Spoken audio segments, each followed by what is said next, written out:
The following is a presentation of the HAN Network, the leader for local news, sports, and more in southwestern Connecticut.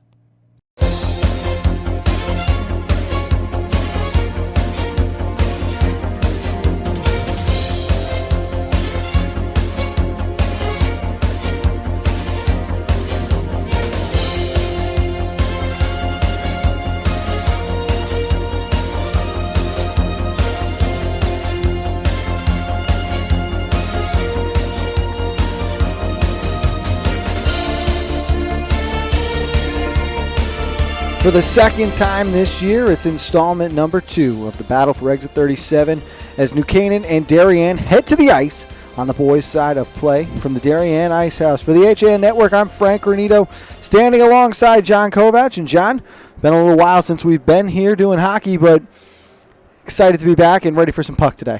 I'm excited to be back. I'm excited for this matchup because there's so many questions coming in. Will this be a replay of what we saw 2 days after Christmas? The total domination of New Canaan that day, ending a long winless streak against Darien, or are we going to see a different Darien Blue Wave take the ice this afternoon? It was 5-2 the first time they played each other this season, but as we alluded to off the air, it did not have the feel of a 5-2 game. New Canaan really just controlled all of the play through those first 2 periods before getting a little lazy. As part of my preparation for today's game, Frank, I watched that game yesterday, and 2 things stuck with me. One, just how much New Canaan controlled that game, that you saw so little from Darien in terms of offensive pressure. And 2, it's 5-2, but it was not that close because Darien's 2 goals, one's off a skate blade, one is a poke in on a puck that just got lost in the morass in front of the net and got poked in. New Canaan comes in on the season at 10-2, 5-0 in the conference. They're a game out of being in first place along with Ridgefield. Darien 5-7 on the season, but they're 4-2 in conference play. And let's bring in the third member of our broadcast now with Chris Kalen. And Chris, 4-2 in the conference really says the story of how Darien has started to grow and learn from themselves as a team this year. Well, we knew this Darien Blue Wave team had talent. These weren't unexperienced players that had moved up. They just didn't have experience at the varsity level. After facing New Canaan, they used that as a learning experience. They've advanced. They've played very well since. And now this is going to be a much better team coming in against the New Canaan Rams. How good, we're going to find out. For New Canaan, it's a situation where you started high. You have to maintain that high level of play. You have to maintain that intensity all the way through. And having somebody to chase in Ridgefield gives them that edge. It gives them that thing to push for. So what we have to find out today is, for Darien, can you get the puck through the neutral zone? And for New Canaan, what kind of team is Darien going to throw at you and how you're going to handle it? And you mentioned Ridgefield. New Canaan has to be very careful, and I doubt this would ever be the case, John, but this is a little bit of a trap game here for the Rams. With Ridgefield lingering on Tuesday, they can't get caught looking ahead just playing it conventional against the Wave. No, that rescheduled game will be on the HAN Network Tuesday night. There was a fascinating wrinkle I found in going over stuff yesterday. That is, New Canaan snaps its long drought with Darien. They go out in their next game and lose their first game of the season, that 4-2 non-conference to those Ridgefield Tigers. Darien comes out after losing, falling to 0-3, having their dominant surge against New Canaan end, and they win their first against a Greenwich team that's the defending FCAC champs. So interesting the way each team came out of that last contest on December 27th. Coming into today, though, Chris, the Rams as hot as any other team in the state. Their last loss about 2 weeks ago, it was against the number 1 team, Xavier. So the Rams' only losses this year against Xavier and Ridgefield, the top 2 teams in the state. They're playing as well as anyone else, and it starts in goal, Chris, with goalie Peter Windus. Absolutely. For New Canaan, he's been outstanding for them all year. For him, it was just a progression. You move from level to level to level. Now, as a senior, he is probably one of the more dominant goalies in the state. And for New Canaan, it's just a matter of protecting him. In any case, you can have a great goalie, but if you don't protect him and he gets peppered with shots, it's not going to bode well for your team. And that's something New Canaan's done very well. Their defensemen have played outstanding. For Darien, and like we talked about, if it wasn't for a couple of bad bounces for New Canaan, Windus would have had a shutout. For Darien, you've got to get offensive pressure. If you can't put that pressure on New Canaan, you're not going to win this game. Because if New Canaan can break out, you know with their speed and their ability to score, they can put points on the board very quickly. On the other side for Darien, John, in goal with Brendan Baumgartner, a player, a key factor in this game is going to be rebound control. Both goalies have to control the rebound. What found fascinating, what got lost in the last game was just how good Baumgartner played. That Baumgartner faced 20 shots in the first period alone. He stood on his head and still dropped a 5-2 decision. Both these teams also feature a senior transfer on the roster. For Darien, it's number 8, Arden Cohen. He's one of our Athlete of the Week nominees. Make sure you get on and vote for the HAN Athlete of the Week. I think Cohen, John, plays a huge role in this game with the physical presence he brings to their offense. He's going to make life miserable for these Ram defenders on the forecheck. Save for a short spell, the last game wasn't that physical. We've seen some of these Darien New Canaan games where it's just throw the body. Oh yeah, we're playing a little bit of hockey out there. Last game was more hockey, less physical. Will frustration boil over for Darien if New Canaan jumps ahead like they did last time? Will it get even more physical? For New Canaan, Chris, it's the senior transfer from Sweden, Anton Adding. He sees the ice arguably better than any other player in the conference, and he's been such a shot of life into this Rams offense this year. And more importantly, he solidified that 2-line for New Canaan. And it's just his presence, his speed, his hustle, and everyone he plays with tends to feed off that, and it just makes the defenseman as well as his line mates that much better. And that's a big thing, solidifying those top 2 lines. For so long now, New Canaan has been in that rebuilding mode where they have a legit, complete first line, then trying to piece together the lines behind that. Pat Gore this year has been able to run 4 lines when he wants to for New Canaan. And John, we know that if you're going to be able to make a run in the postseason at the FCIAC and more importantly the state level, you need 4 lines to do it. Frank, I've coached other sports. I've coached football. You've coached multiple sports. I think you might agree with me if I say the big separating factor from the good teams and the not so good teams in the high school sports is depth. What happens when I substitute? What happens? Is player B 1 level below or 3 levels below the starter in his position? If you can go 2 lines deep, 3 lines deep, 3 lines and 2 defensive platoons deep, you're going to be a better hockey team. You're going to go farther. All season long, Chris, we've broken down this game into increments of 5 minutes within the 3 periods. There's the first 5 minutes, the middle 5, and those final 5 minutes. When we last saw the Rams against Greenwich, they really struggled in the final 5 minutes of those first 2 periods, surrendering 4 goals to the Cardinals. If they do something like that today against Darien, they're going to find themselves in a position they're not used to, most likely trailing against the Blue Wave.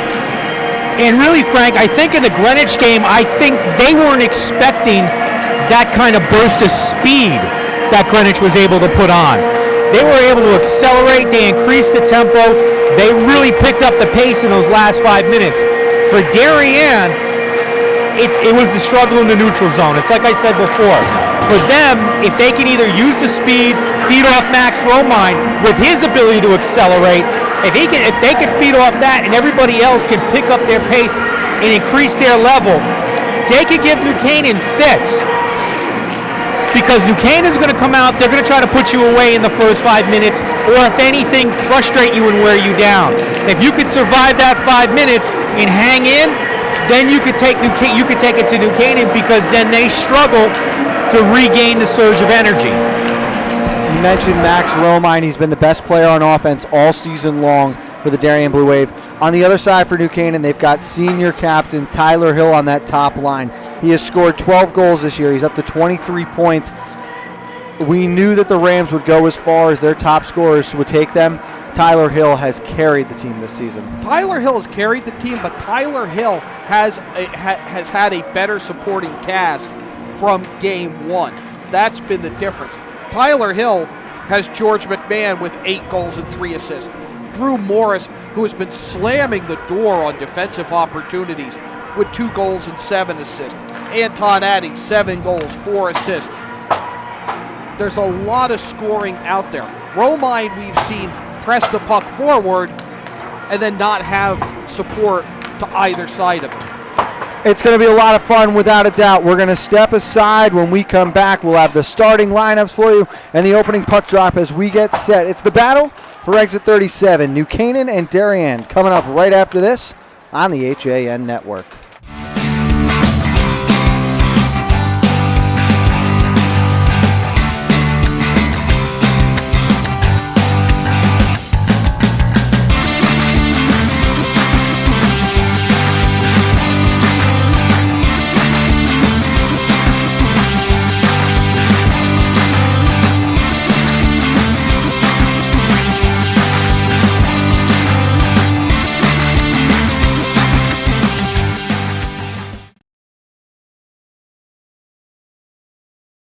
Walter Stewart's Market is your destination for the best big game fixings. From our house-made fresh guacamole and dips to chili, chicken wings, pulled pork potato skins, risotto balls, and take-and-bake house-made specialty pizzas. Combined with a selection of the best craft brews, Stewart's is your one-stop big game shop.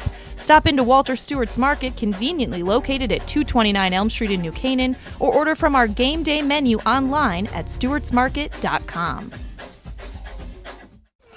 Have a sports injury or slip and fall that needs immediate care? Coastal Ortho Express Urgent Care gives you direct access to an orthopedic specialist fast, without an appointment.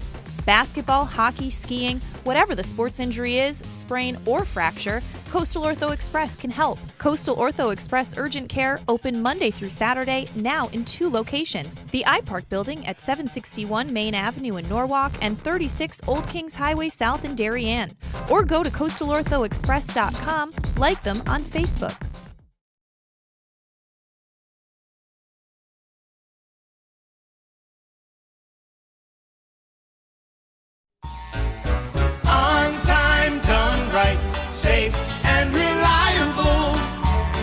MrHandymanCT.com. Let our satisfied customers tell it. I have called Mr. Handyman for every reason, every occasion, every broken item, every leak. They have bailed me out on many occasions, and I would recommend them to anyone. For any project, large or small. MrHandymanCT.com.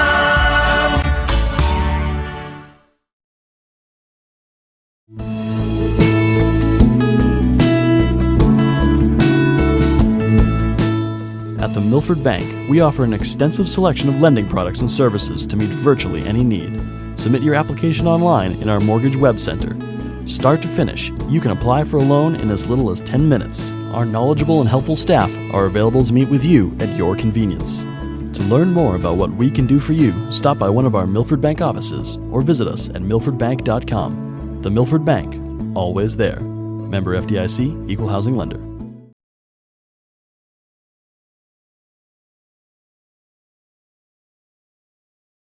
Discover a world of wellness in the heart of New Canaan. Halo Studios, New Canaan's first collaborative wellness center, offers you the freedom to choose from the best and latest health, fitness, and wellness options.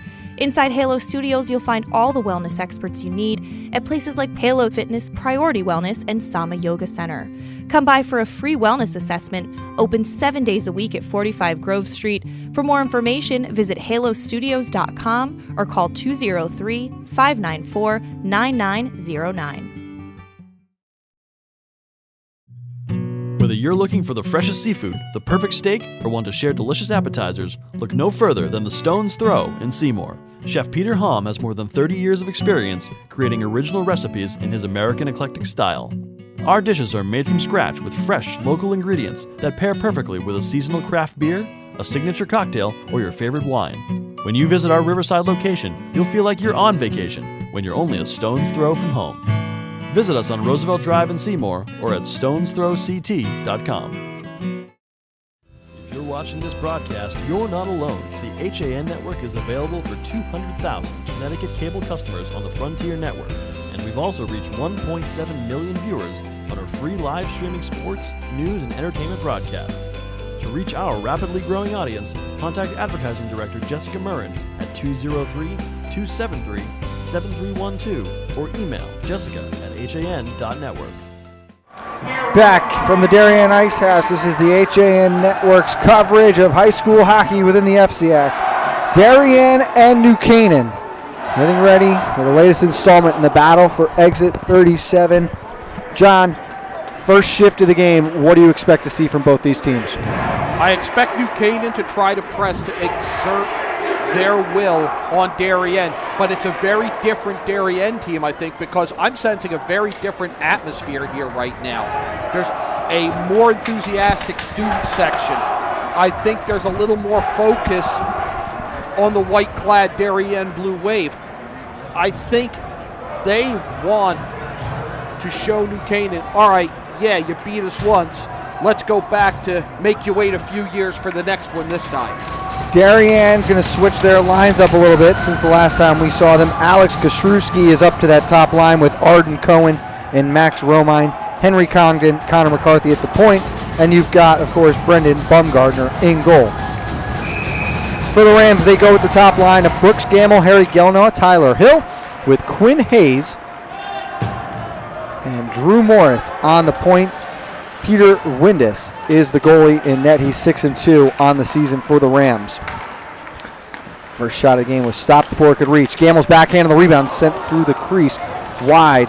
And Chris, one thing we saw from New Canaan the first time these two teams met, they would take the puck at the red line and send it right back in, forcing Darien to go the length of the ice. And that's what New Canaan's looking to do again today. They've done a great job early on sealing off the blue line, dropping back to protect their blue line. So you're going to see a lot more of that, and Darien's going to try to figure out a way to bring it through the middle. That's the only way I can see them getting any kind of offensive pressure until they can break the defenseman. So after the icing, a face-off back in the Rams zone. Stepping in off the draw and absorbing a hit was Will Dixon as Teddy Hood. Big old lineman stepped through that time to deliver a shoulder to the chest. First 37 seconds marked with a lot more hitting than we saw early in that first game. Watch the rebound control, as we said in the pregame. If it's goalies losing track of rebounds that caused a lot of the scoring in the last matchup. Here's McMahon, back to Granito, he shoots and scores! Hunter Granito, the sophomore, kicks it off, 14-11 remaining. Beautiful 2-on-1. Juggle it back and forth a little bit. Granito with the finish. Beautiful, lifts the wrister in. What a great shot. 49 seconds in. New Canaan's up 1-0. You saw Hunter Hazelton misplayed a puck at the blue line. It allowed Granito and McMahon the odd man rush. Give and go amongst the sophomore and senior. Granito's fourth, and the Rams are up 1-0.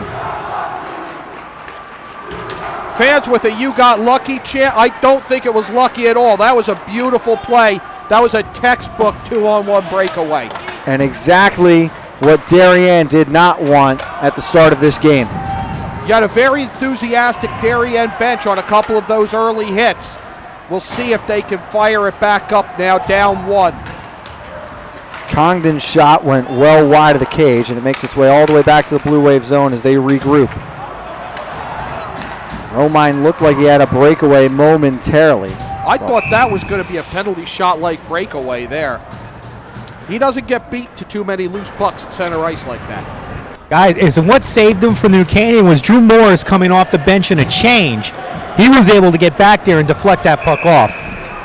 There are good icings, and that is one of them. Don't allow any kind of answer or response from the Blue Wave after the early goal. McMahon blocked the original shot. Second one finds its way to Windus and is covered up. And now we've got a penalty being handed out. Looks like it's going to be on the Blue Wave. That's Arden Cohen. He's going to be called for a slash. And Chris, I think they're going to say he came in and took a shot at Windus while he had that puck covered up. Yeah, that puck deflected off. It landed in the right leg pad of Windus, and it got wedged in there. And I think it just looked as if Cohen tried to knock the puck loose from the pad, and I don't think they're going to let that happen today. So Rams with the first power play opportunity of the night. They have gone 10 of 34 on the season, including 2 the last time they played Darien. So 13 minutes remaining, a minute 30 to go in the power play as it's carried in by Hill. Sent behind the net and waiting on the sideboards is Adding. Play a lot more physical off the puck early on in this second matchup.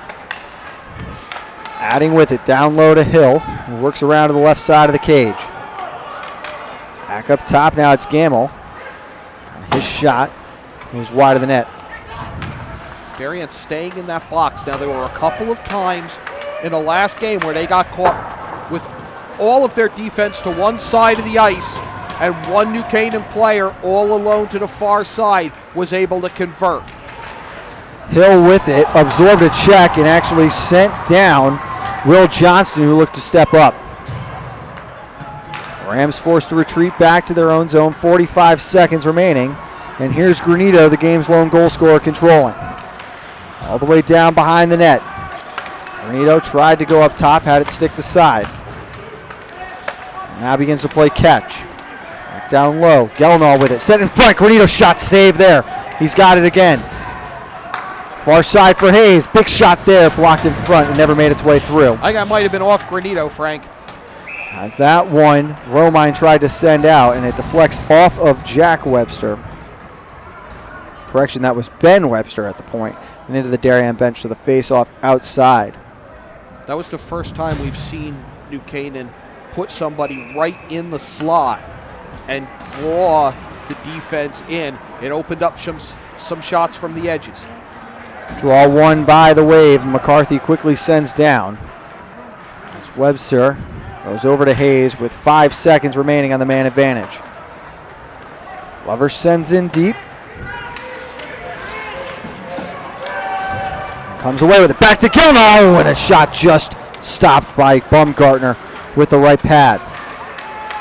Again, looking in front was Glover, but it was knocked down before it could get through. Frank, I think that shot actually went parallel to the goal line, just inches outside of it, just never crossed. Looking up ahead and having to play that puck was Colby Ravosa. Back down behind the net, it's Pickering. Up towards the wing, and Ravosa stepped in front, but it's sent through the neutral zone with a Wave retreat.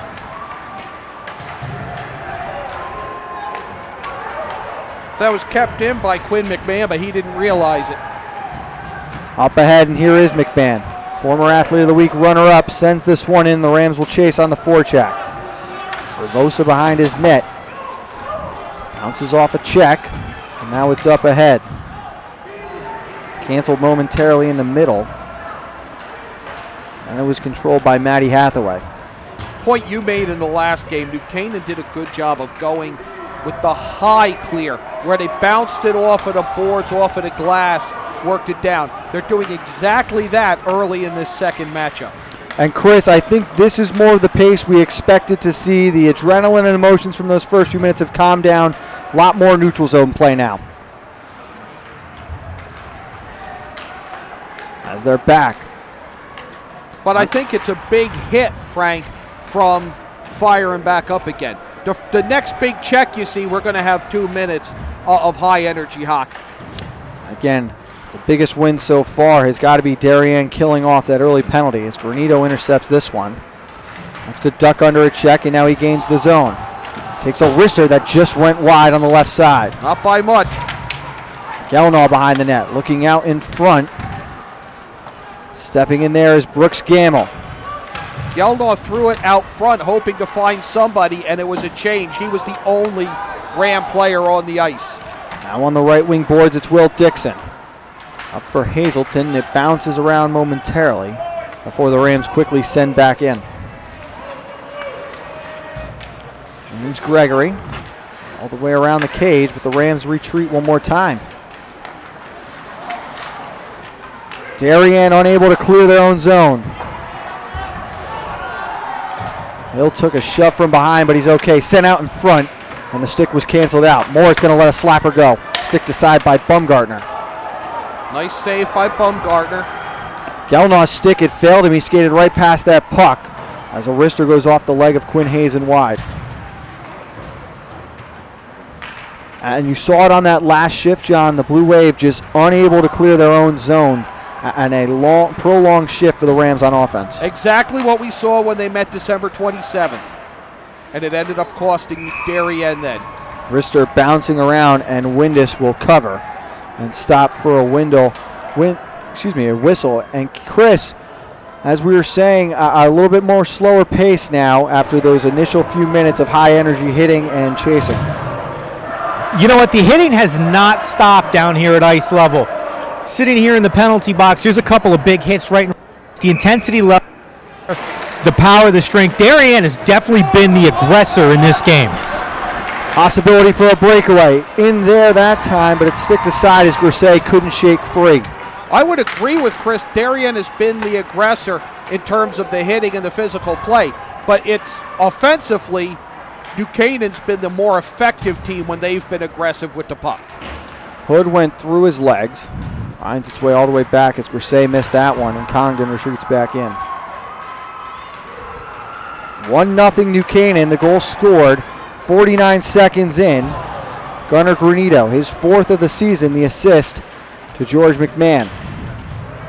Bumgartner saved that shot by Ryan Hart, and then he lost it. The puck went fairly far to his left, but he had no idea where that went off his shoulder. Stepping up that time was Ben Webster to deliver a hit. As we've seen a couple times now, Darien defensemen trying to play the puck with their feet.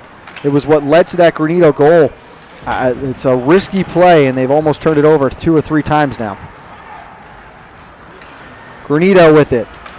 Looking for McMahon, trying to go back to adding, but he was picked up on the back check. Good job that time by C.J. Hathaway getting back. Yeah, Hathaway, that's how you check and ride a player out of a breakaway. Here's McMahon with it. Trying to work through the slot, but he turns it over. And then it's Granito delivering a check as he sent Matty Hathaway into the boards. Couple of Websters, couple of Hathaways on the ice tonight. And another Darien turnover at the blue line. Opportunity for the Rams. It's a 2-on-2. Gamble cuts back, and the shot went wide. Gelnaw's one-timer blocked before it could reach the crease. Hill up to the point. Now it's Quinn Hayes with it. Back to Gelnaw as the Rams start the cycle. Gamble with it towards the net. Bumgartner shouldered that one aside. And Gamble delivering a check in front. The Rams' physical play so far, not characteristic of what we've seen from them, but I'm sure Coach Gore has no complaints. Well, what they've done is they've adjusted to Darien's physicality. Darien trying to muscle them off the puck, and they've been able to counter that and counter it with actual offensive opportunities. A couple of own mistakes right there from the Rams as an errant pass sailed out of the zone and then back for an icing. And Chris, that seems to be the only way right now that Darien can catch a break is when New Canaan's shooting themselves in their own foot. Yeah, and that was a great defensive shift by Quinn Hayes. He pretty much sat at the blue line and played keep away with Darien. Just constantly puck coming out to the blue line, feeding it from the point, trying to, facilitate something to happen for New Canaan. Congdon's shot deflected wide off the initial tip. Thank you, Cato. He's looking for the stretch pass to the cross side, and Hart weakly sends one back into the Blue Wave zone. Puck was on its edge, spinning. Stretch pass here. Here's Kosrewski. He's got numbers coming to join as he looks for Romine. Sent it all the way through, and it made its way to the back post, but couldn't be controlled that time by Cohen. And then this one sent up and over the glass by Glover. It will cause a whistle and a face-off back to Windus's left. I won't say it's going to be the 20-6 margin in shots on goal that we saw in the first period, December 27th. But again, it's Bumgarner facing a lot more shots than Windus is on the far end of the ice. Here's a shot from the point that goes wide. I think that Darien, though, has done a much better job compared to that first game of keeping the Rams' offense to the outside, not surrendering the slot as easily. I would agree there. So that shot from Hathaway, stick to side. I would agree, but New Canaan just keeps coming after them. Good shift here so far with Johnston, Hathaway, causing some early pressure. Actually, a good job on that shift by Darien of taking advantage of some sloppy play in the defensive zone by New Canaan. That's that new line of Johnston, Hathaway, and Will Dixon. Coach Bud has almost changed his lines completely around since the last time these two teams met. Stopped at the blue line as Morris looked to hold the line, but unable to do so. Caught up in the official's legs, and now the Wave retreats as Ravosa goes cross ice and finds Griffin Martins. And this is what Darien needs to do, is they need to be having that mentality of the red line and dump. As this is Anton Adding looking to work around the defense. He's got help in front, slides it across, and Granito just couldn't get a stick on it. Good look from the Swedish senior. Here's McMahon trying to work his way to the front of the cage. This line for the Rams has been very good to start as Morris lets go a shot, and it's blockered aside. Hayes with an impressive play to hold the line. Back behind his own net, James Gregory. Looking up ahead, Martin's controlling once and then finally able to dump it in. But that second line for the Rams, John, a lot of good pressure early on. A lot of good pressure, a lot of good cycling the puck there. Have somebody in front, work it in from the edges, switch places. Really looked very... A score right there. Answer on the other end. Cohen actually lost the puck in the slot. Coming down the back wing, it was Romine who let a one-timer go, and he beats Windus, and we are tied at 1. Romine unmarked. Canaan just never picked him up that quickly. It's 1-1. Nice play by Romine on the loose puck. And you knew that was coming because he's beaten people to pucks every time we've seen him. Hey guys, that's Max Romine from Arden Cohen. That's how the scoring went down. Thank you, Chris. So a huge answer for the Wave as momentum shifting back towards Darien second half of this period, and now a delayed penalty coming, and it will go against the Rams. Interference is the call, and this will be Darien's first power play. It is going to be Ben Webster. He will go 2 minutes for interference with 2:53 remaining.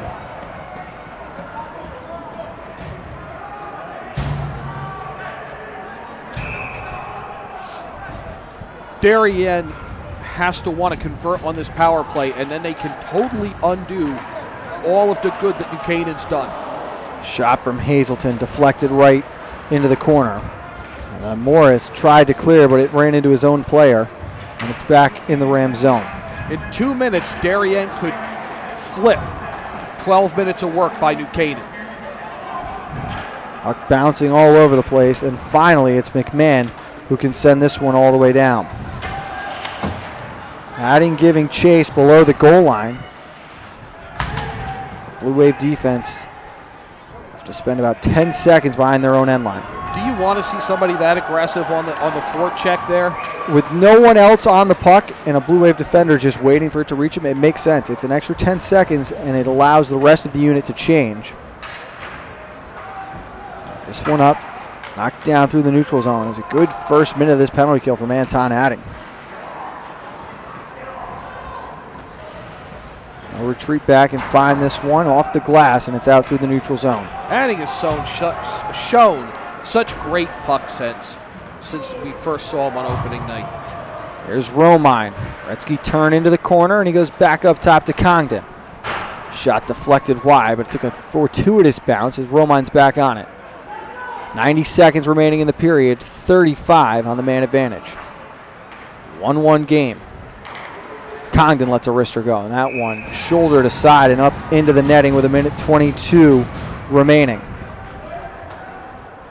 And Chris, he was one of the players we talked about before the broadcast, but Anton Adding showing you he can play in all three phases of the game. We've seen him on the power play and now doing it on the penalty kill. He was tremendous in this first half. He's been the one guy that pretty much killed off the penalty for New Canaan. And now you're going to get the face off here. Darien's got 30 seconds to do something. They've got to put a point on the board. This one skied through the neutral zone all the way back down. And retreating for this one is McCarthy with 20 seconds remaining. Slipped under the stick of Congdon, and Hill wisely poked back to his help with Quinn Hayes. New Canaan has just not been shy about going Phil Mickelson all those pucks and lofting them up over the Darien Blue Wave. Under a minute to play in the first, and we're at even strength as both teams 0 for 1 on the power play. I like the way I weaved that golf reference There in you there, go. Frank. Sticked aside by Windus. Flipped up again, and then taking a check that time was Ravosa. Almost a charge. He had a long run in on that. Here's Hill with speed to the outside. A knuckling shot just missed high as Bumgartner had to readjust. Dumped back in on the delayed offside. And with 25 seconds, the Wave looking to go the length of the ice. But an errant pass here turned over. It's Granito again. Quick wrister, he scores! It is 2-1. Granito turns his second takeaway into his second goal of the night with only 17 seconds remaining. Should be unassisted. Granito picks up the loose puck, comes in, and goes to his left to the side of Bumgartner. We've got the replay up now. Granito's going to get it just inside center ice, comes up, low and in. And that's the key word, low and in. For too long, he's been living in the struggles of his older brother, shooting it over the net. Finally goes down low, forcing Bumgartner to move the pads, and he's too slow as it's 2-1 Rams. Frank, you've played hockey. I did not, but I'm going to ask you, in football, you hate to give up that late score just before the end of a quarter. Same in hockey? It's even worse in hockey. You never want to give up a goal in the first or last minute of the period. Darien did that twice to the same player. Granito at 49 seconds made it 1-0. Romine answered back with 3:05 remaining. And then with just 17 seconds on the clock, Granito picked up his second. It is 2-1 in favor of the Rams. Let's go back to our Shelton studios and Kate Chaplensky for an in-game news update. I'm Kate Chaplensky with your in-game news update on the HAN network, bringing you the latest local headlines, including that a large 2-story home was destroyed by a fire Thursday in Wilton, though no injuries were reported. Wilton Fire Chief Ronald Canterman said the department received a call around 7 at night and responded to Shadow Lane with engines 1, 2, and 4. When they arrived, the home was fully engulfed, with fire coming out of most of the windows on the first and second floor and out the roof in the back. Because there are no hydrants in that area of town, the department called for more water tankers from several area towns. In addition, firefighters arrived in engines and pumpers for a total of 30 to 35 firefighters on scene. By the time firefighters arrived, there was fire throughout the whole house, but no one was home at the time. Canterman said their only concern was the family dog. He said that dog was apparently tied in the backyard, broke free, and ran up the driveway when police arrived. The house was fully destroyed, and fire marshals are now working to determine the cause, and you can get updates on that at wiltonbulletin.com. In other news, the Darien Police Marine Division rescued a teen from a broken-down boat on Wednesday night after receiving calls of a missing 16-year-old boater. At approximately 6 p.m. on Wednesday, Darien police received a call of an overdue boater. The caller reported that the missing subject was his 16-year-old brother and that he'd gone out for a short boat ride at about 4:30 and had not returned. The caller went on to explain that he attempted to call his brother's cell phone, but the cell phone was turned off. The Darien Police Marine Division and Norotan Fireboat were dispatched.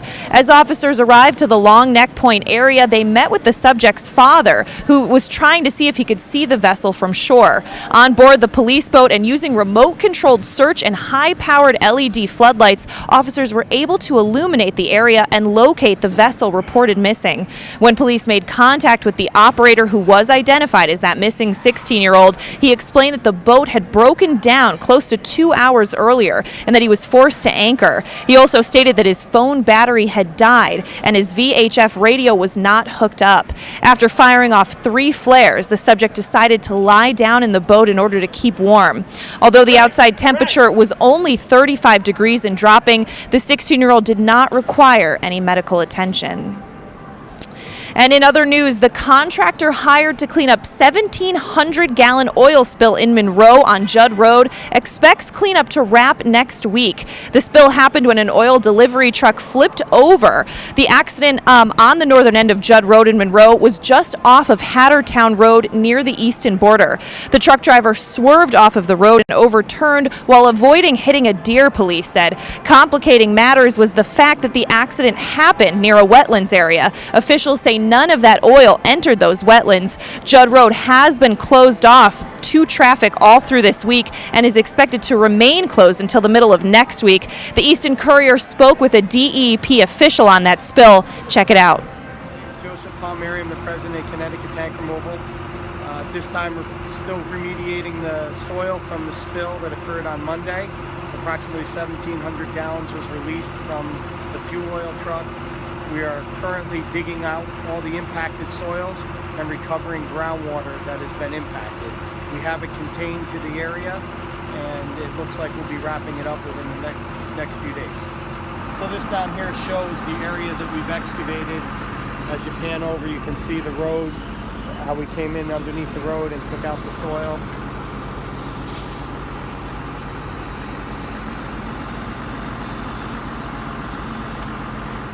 More on that story at eastoncourier.com. And a Stratford police vehicle and another car collided on Friday morning on Barnum Avenue. Police Lieutenant Frank Iannotti said a Stratford police SUV and the other car crashed into each other around 9 in the morning at the intersection of Barnum Avenue and California Street. Iannotti said the police vehicle was heading west on Barnum Ave to respond to an accident call when a brown Honda heading north on California Street collided with it. Both cars came to a stop just outside of Advance Auto Parts. Iannotti said both drivers were transported to Bridgeport Hospital for treatment of their injuries, but both were in stable condition. Police are still investigating that crash. And Connecticut State Troopers are preparing for Super Bowl Sunday. Troopers say parties and gatherings can make Super Bowl Sunday one of the year's most dangerous days on the roads and highways due to impaired driving-related accidents. State Troopers advise everyone traveling on Super Bowl Sunday to be alert to what other motorists are doing, be prepared to stop or change lanes. They also say act responsibly by designating a sober, non-drinking driver before the game even starts. And if you're concerned about a friend, they say, be prepared to call a taxi, Uber, or find a sober driver for them. Now, troopers will be patrolling all roads and highways across the state during, before, and after the game. During Super Bowl Sunday 2016, Connecticut State Troopers arrested 15 drivers for DUI, issued 132 tickets for speeding, and 424 tickets for other driving violations. But that does it for this in-game news update on the HAN Network. You can get the latest local news, sports, and more weekdays on Coffee Break at 11. This update was brought to you by Miller Nissan.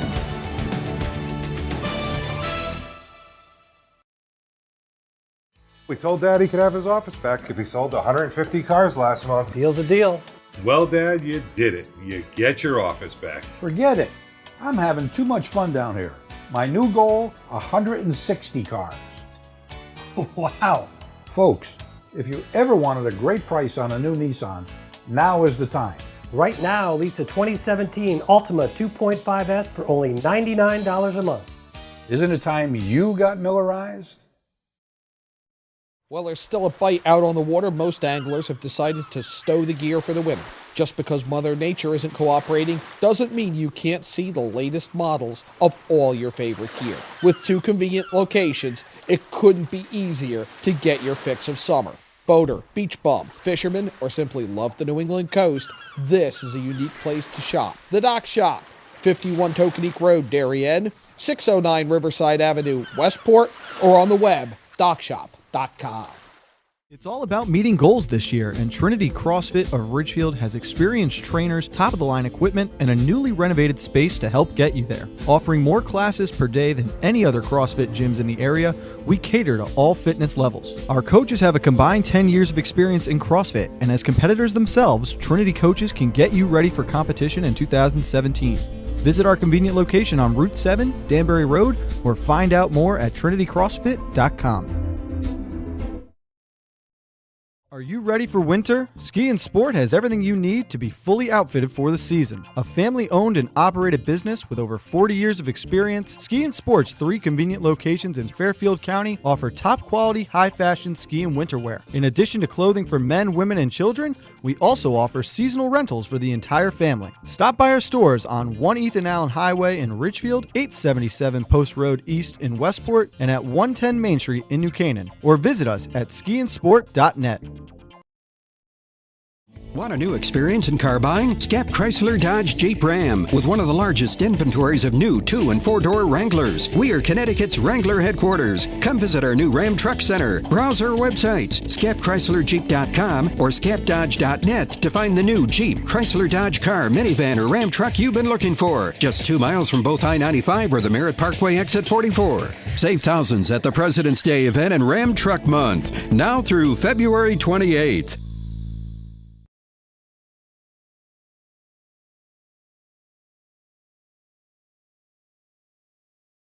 At InSports Trumbull, the game is always on inside. Recently renovated and home to one of Connecticut's largest indoor turf fields, InSports is a multi-sport recreation center providing state-of-the-art facilities for league play, camps, and youth programs. Sign up now for InSports High School Passing League. These 7-on-7 teams formed by area high schools offer a great way for football players to stay sharp in the off-season. 3 weekly 6-week sessions will be offered from December 1st through January 5th, January 12th through February 16th, and February 23rd through March 30th. For more information, visit insportscenter.com.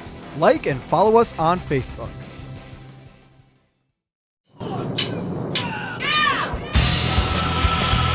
I'm Frank Granito. And I'm Donald Ing for the HAN Network.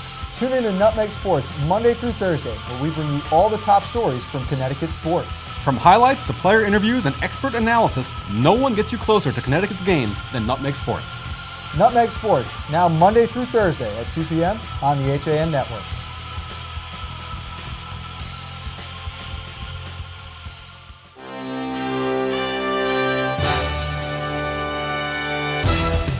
Give your day a jumpstart with the latest news, sports, weather, and more on Coffee Break, live on the HAN Network, weekdays at 11 a.m.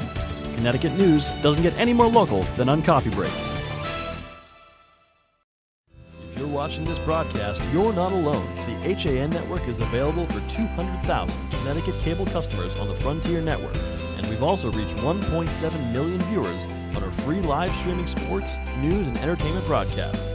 To reach our rapidly growing audience, contact Advertising Director Jessica Murrin at 203-273-7312 or email jessica@han.network. Back from the Darien Ice House on the HAN Network, New Canaan with a 2-1 lead at the end of the first period. Connor Granito scoring twice for the Rams. Max Romine scoring the lone goal for the Blue Wave. And a lot of what we expected, John. Darien was at its best when they picked up the physical play.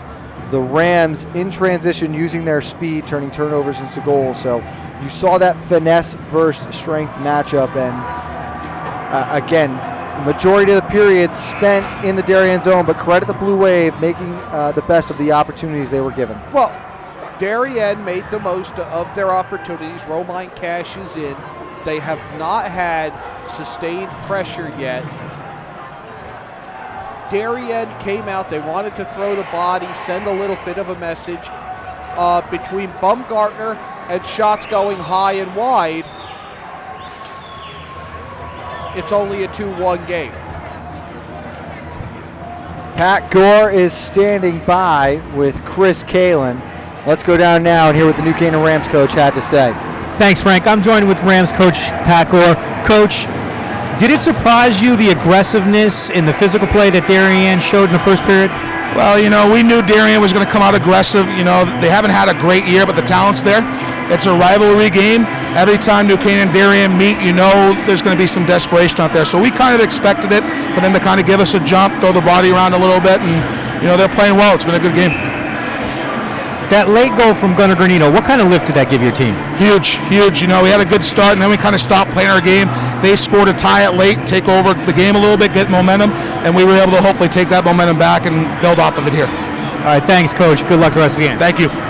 Guys, back to you. Thank you, Chris, and thank you, Coach. And you heard it there, John. It's huge getting that last goal right there before the period starts, and it throws the momentum back to the Rams coming out of the locker room. I said when Romine scored that goal to tie it 1-1 for Darien, that had just basically erased 12 minutes of domination, 12 minutes of work by New Canaan, and then it just took one giveaway for New Canaan to get it back. Both teams, after scoring, had an opportunity right away with the man advantage. They both went 0 for 1 on the power play, and you have to think that if either of the units are able to score on that power play, they can really put a stranglehold on this game. I would not disagree. As that one kicked aside, as a couple players go sliding in through the crease. And good pressure early on here by Darien. Bouncing puck. Good job by Quinn Hayes controlling that one with his hands and feet, and now Gamble moves up ice. Tried to work his way through a defender as he stick-handled around McCarthy, but a penalty has been whistled and called. It will be a hook. Let's see who it goes against.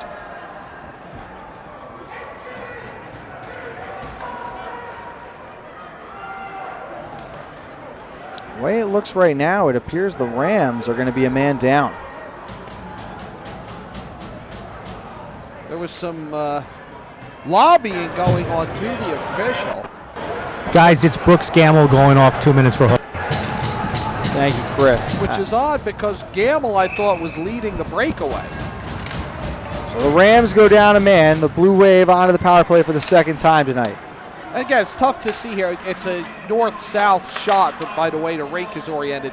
So we're looking down the middle of the ice the long way. Shot from Dixon. Off a Ram defender, goes wide behind the net. And here's Hathaway with it. That was CJ.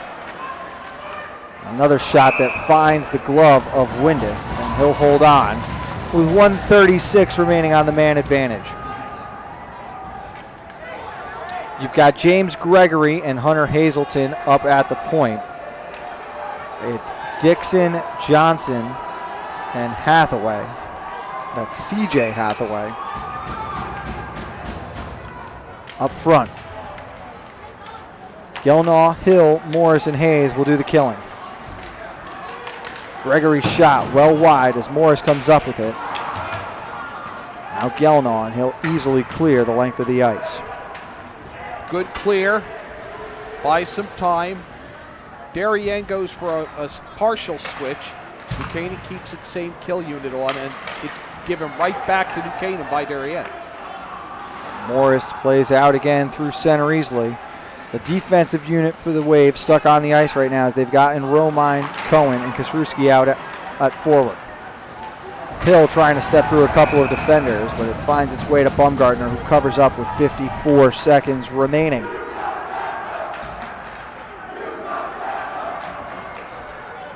.16 to go in the second. Brooks Gamble sitting in the box. 2 minutes for hooking.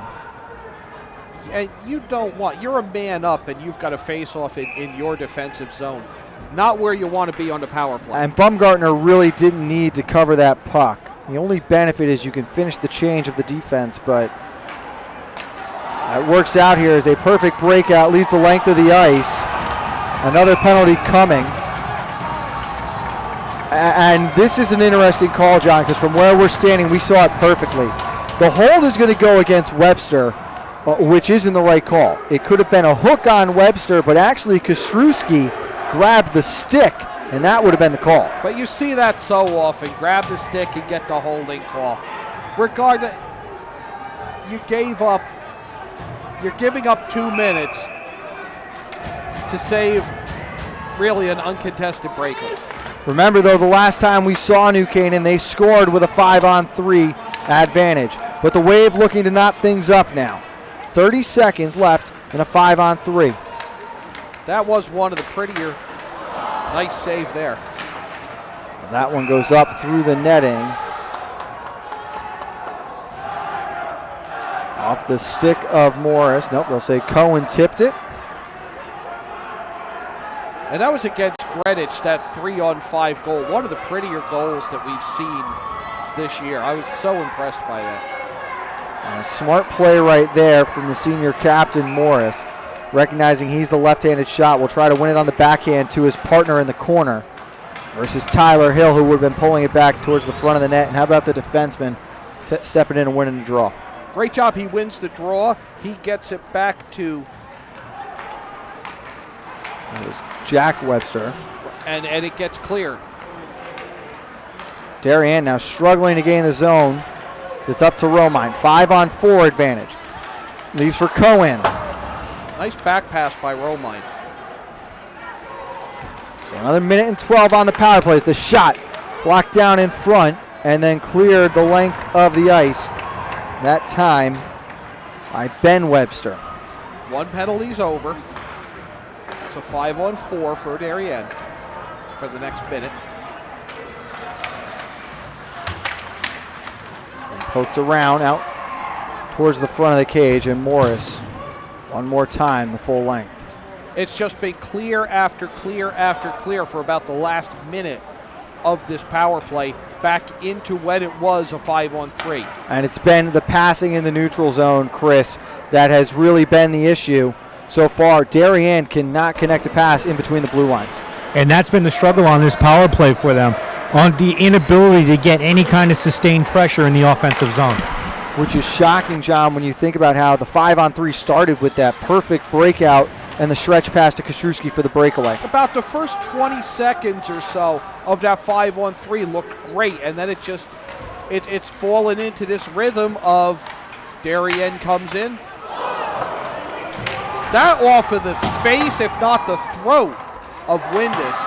He lost it as it went off.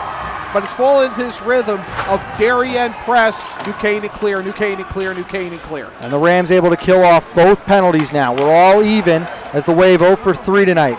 Adding went down to his knees to block that one and then drew a trip. But the Rams have an opportunity with numbers.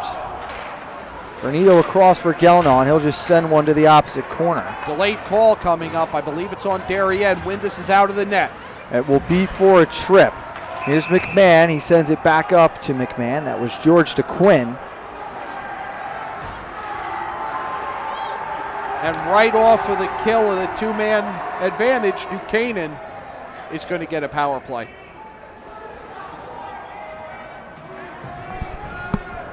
It was another turnover at the blue line. A block shot by Anton Adding. He's looking to go with a 2-on-1 opportunity, and the defenseman was forced to pull him down. Let's go down to Chris Kalin for the scoring. Guys, it's Hunter Hazelton who's going to go off for the trip. And I wasn't sure they would call that because he did kind of reach and clip his skate, but it was so long before Adding went down that I wasn't sure they were going to make that call. Call came from the far side of the ice. Down low, it's Hill. Back up to Gamble. Playing catch with Morris, and now he lets a quick wrister go. That was stick to side in front and then cleared down the length of the ice. Good save by Bumgardner. Good save. The rebound got away from him, but no real damage done. Kostrewski winning a battle in front, and Windus is forced to cover up and make a save. Great hustle there from Alex Kostrewski, the senior forward. And New Canaan finds itself in the situation Darien was just in, a defensive zone face-off on a man advantage. But I think Windus had no choice but cover that puck. Glover, Granito, Gelnaw, Hayes, and Ben Webster are the power play unit. It's Dixon, CJ Hathaway, joined on the point by Gregory and Ravosa. There's Gelnall with it up ahead. Glover takes this one through his own skates. 1:10 remaining in the man advantage. Tried the curl and drag, but it failed. And Webster unable to hold the line. As Coach Gore will quickly go back to the first power play unit. He still has 1:05 left on the man advantage. And Chris, neither team so far able to get anything going with a man advantage. And that's the surprising part. I thought New Canaan would be able to get more sustained offense going, especially on the power play line. Sent all the way through, and now it's down in the corner, controlled by Hill. Here's Anton Adding. Moore is calling for it at the top of the circles. Still wants it. Crossed it and was just out of the range of Gilmore, who wanted the one-timer. The box is starting to slide again, leaving that one New Canaan player open to the side opposite the puck, setting it up for that quick shot from the far side of the cross ice pass. McMahon positioned himself for a one-timer, but it went wide. Back down low as Gamble and Hill play catch. Into the slot, across, Anton Adding, a low slapper that was held onto by Bumgartner, and then some extra pushing and shoving at the front of the net. It's a Darien New Canaan game, that's all it is. 18 seconds remaining on the man advantage. Rams 0 for 1 tonight. Darien 0 for 3, as they've already seen a 5-on-3 opportunity this period come up empty. 8:47 remaining and a 2-1 New Canaan lead. All 3 goals coming back in the first period. As Ravosa comes away with the initial face-off, but saw it take a weird bounce off the glass and actually go the opposite direction. Yeah, it almost stopped. Webster holds it in at the point. There's Glover who lets a wrister go, and Bumgartner tried to fight that one off with his glove.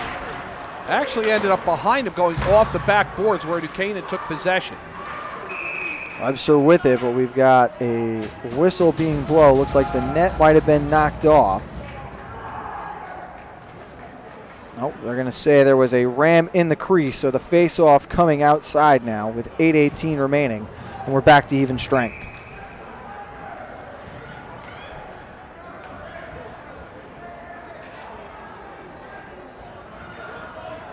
Canaan coming back with a line of Quinn McMahon, Michael Grisey, and Ryan Hart. They've got Jack Webster and Shane Pickering on at the point. Windus plays this one aside for Webster. Darien presses the forecheck on this. Pickering comes up with it. Fanned on his initial clear attempt and then able to dump down low as Ravosa goes back for it. The way around, and Hazelton couldn't control that one. There's Finn Batson as Pickering stepped up and delivered a big hit that time. Right into the chest of Griffin Martins. Big hit there. The sophomore Shane Pickering. That is a momentum-building hit. And the Rams caught the wave on the change, but the pass for McMahon just offside as he couldn't walk the line long enough. Not by much, but just enough to draw the whistle. And you could hear the screaming from the bench, Chris, as the coaches wanted them to get the head up and find McMahon. Yeah, and it was just that fraction of a second, the official right on top of the play for the offsides. Knuckling shot from Hazelton is blockered aside up into the netting, and it will stay inside the zone. Hey guys, a period and a half in, we didn't discuss this. Darien has 13 shots to New Canaan's 12 so far in this game. That's a good stat, Chris. Thank you. And Anton Adding taking a big check there. But another turnover at the blue line, and it's Granito McMahon with it. Tried to step around a defender, but a good play that time from James Gregory. Cohen cutting back inside. Puck bounced around in the slot. We got some extracurriculars here behind the play. It was Teddy Hood and Arden Cohen. Cohen's without a helmet. Cohen's helmet came off when he threw Hood down. I don't know what the official saw because it was so far behind the play. A little bit of wrestling going on.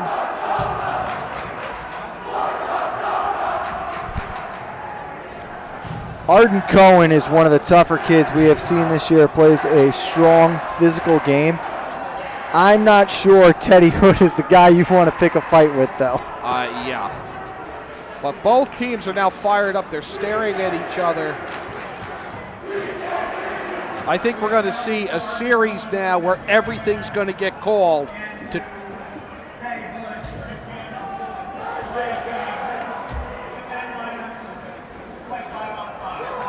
It's going to be coincidental offsetting penalties. They'll both get 2 for roughing here. So we'll stay 5-on-5, but it's...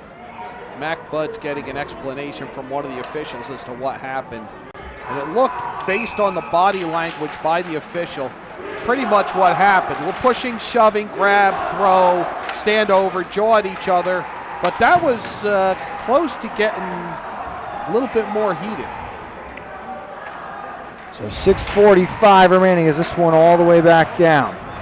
Chipped out into the neutral zone and controlling there C.J. Hathaway. Don Cherry would approve. Rister was blocked up momentarily by Hill, and now he comes up with it at the opposite blue line.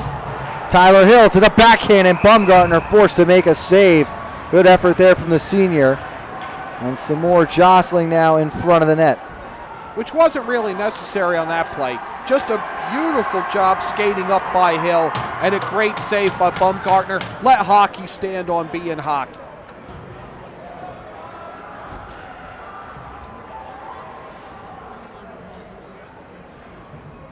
.628 remaining.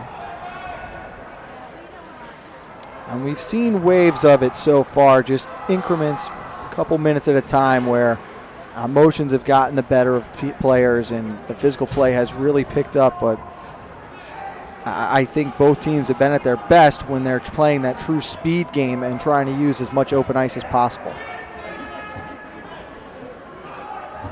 It's a rivalry game. You're going to see that. I think you see that in every rivalry game, be it crosstown or neighboring towns. There comes a time when you hit me, I hit you back. Everybody's going to puff up their chest and prove they're more manly than the other guy, and then we settle back down into the game. Behind the net going for this one is R.J. Murray. Up off the glass, and Drew Morris Fields quickly sends back in. There's Ravosa behind the net. James Gregory with it as he sidestepped the check. And then this one sent up ahead on the stick of Nick Cardone momentarily, as Coach Bud using his 4th line for the first time tonight, trying to get a little change of pace from his grinding unit. Up off the glove of Anton Adding, so this will not be an icing. Morris giving chase with Martins. Pins him up against the boards. And Quinn Hayes delivered a check. 2-on-2 opportunities is McMahon and Granito. McMahon leaves behind. Granito to the backhand, a quick little shot, and it finds the chest of Brennan Baumgartner. Granito had to lasso that puck with one hand, pull it in, and then set up that backhanded shot. He has been all around the puck tonight. He has scored both goals for the Rams. There's Max Romine that picked up the one for the Wave. As a shot there deflected just wide off the stick of Adding. They battled to a side in the corner. Romine came away with it momentarily. And it was chipped back into the neutral zone. Ben Webster with it as he sends all the way around. Found his brother Jack, but he couldn't clear further than the face-off dots.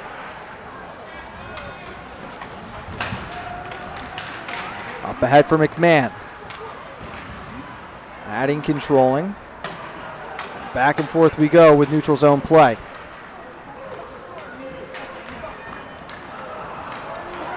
And another penalty coming here Is that a big check? This could be more as Congdon is very slow to get up. He is very slow getting up. And we've got a little bumping and pushing as Morris makes his way to the box. It will be Webster who's going. That's Ben. And I'm telling you right now, John, they're discussing this over. This could be a leg check and more than just a minor. And it's a play you need to get out of the game. The knee-to-knee hits just too devastating potentially. What's your feeling? If you're trying to do that, it's without a doubt worthy of suspension. I don't think there are players that intentionally do it, but it's the fastest. It's the fastest game on earth. It's tough to avoid. Chris, why don't you take us through that call? Guys, it's going to be a minor tripping penalty. It's not going to be a major or a double minor. Still is a leg trip. They're both the same justification as tripping. Is that shot wide off the backboards, off the stick of Hazelton? It's the knee-to-knee that they're trying to get out of the game, particularly at the NHL level. Nice save in traffic by Windus. Again, more pushing and shoving. It seems almost every time now the referees have some extra talking to do between whistles.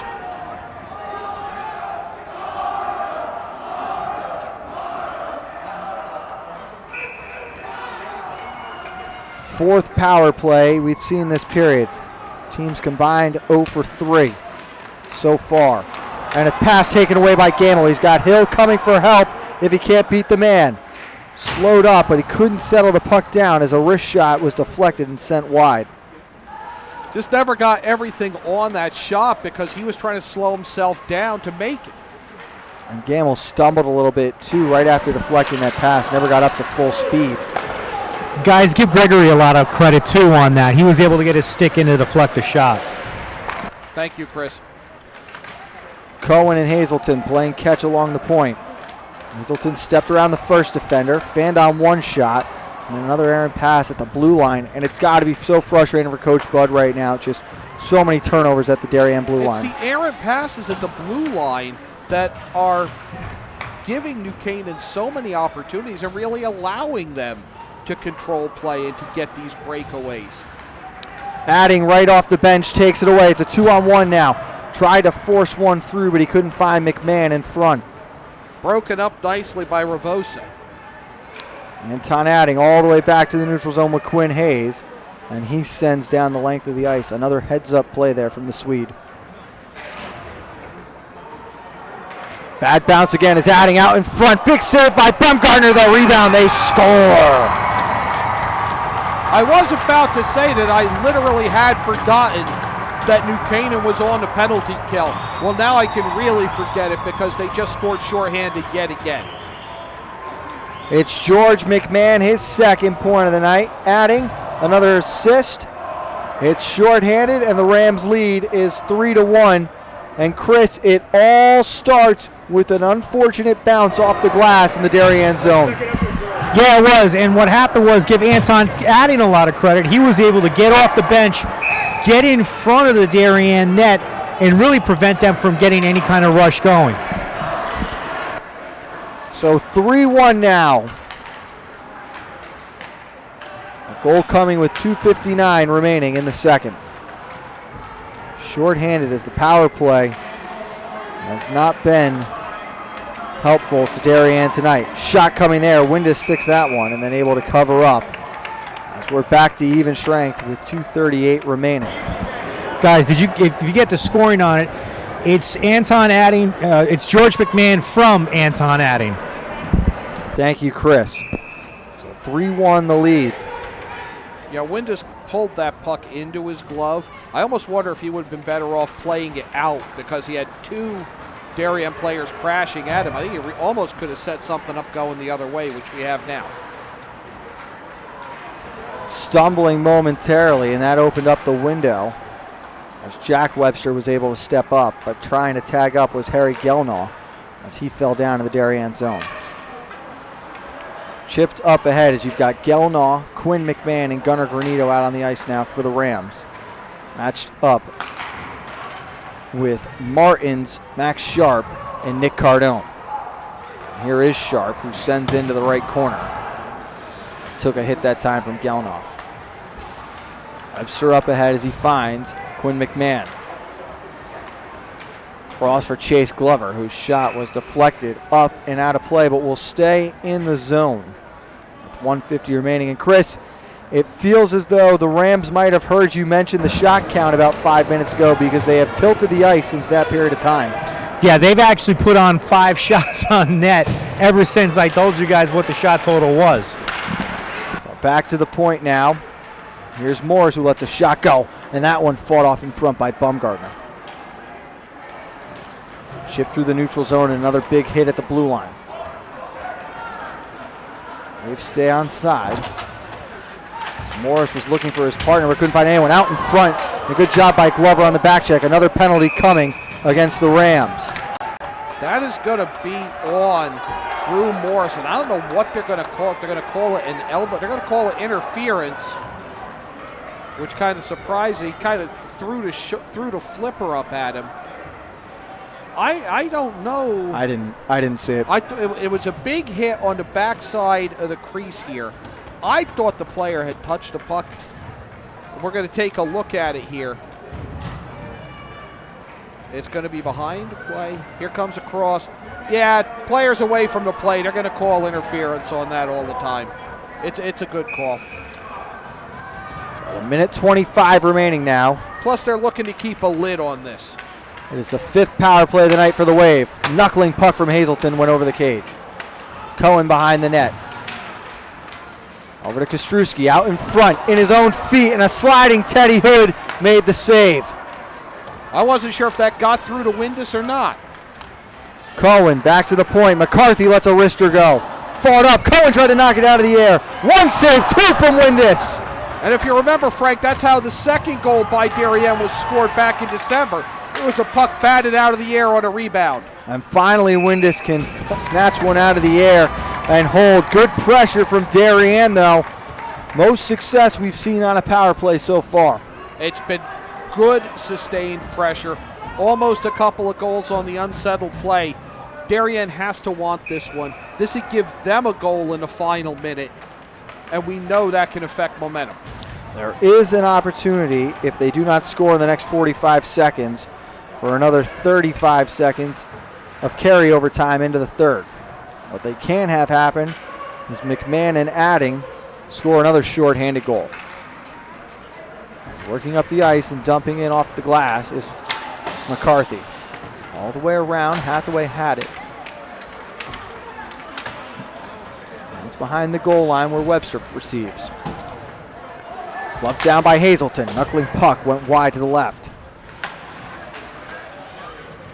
There's James Gregory, the defenseman, all the way down from left to right behind the net. Reverses down low. Shot off the stick of Will Dixon went wide. And that will do it for the second period. Good play at both ends. But the only scoring coming from George McMahon, shorthanded at the 12:01 mark. At the end of 2, New Canaan leads 3-1.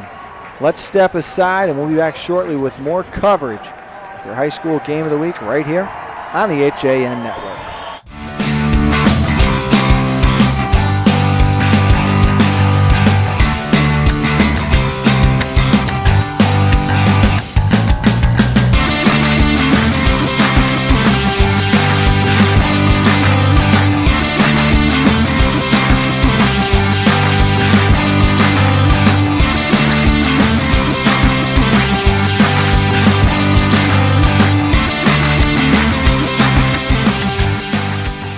Walter Stewart's Market is your destination for the best big game fixings. From our house-made fresh guacamole and dips to chili, chicken wings, pulled pork potato skins, risotto balls, and take and bake house-made specialty pizzas.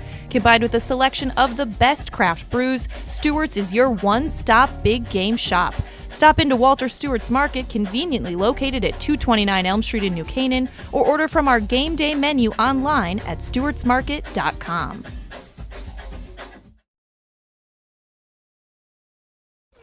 Have a sports injury or slip and fall that needs immediate care? Coastal Ortho Express Urgent Care gives you direct access to an orthopedic specialist fast, without an appointment. Basketball, hockey, skiing, whatever the sports injury is, sprain or fracture, Coastal Ortho Express can help. Coastal Ortho Express Urgent Care open Monday through Saturday, now in 2 locations. The iPark building at 761 Main Avenue in Norwalk and 36 Old Kings Highway South in Darien. Or go to coastalorthoexpress.com, like them on Facebook. On time, done right, safe and reliable. MrHandymanCT.com. Let our satisfied customers tell it. I have called Mr. Handyman for every reason, every occasion, every broken item, every leak. They have bailed me out on many occasions, and I would recommend them to anyone. For any project, large or small. MrHandymanCT.com.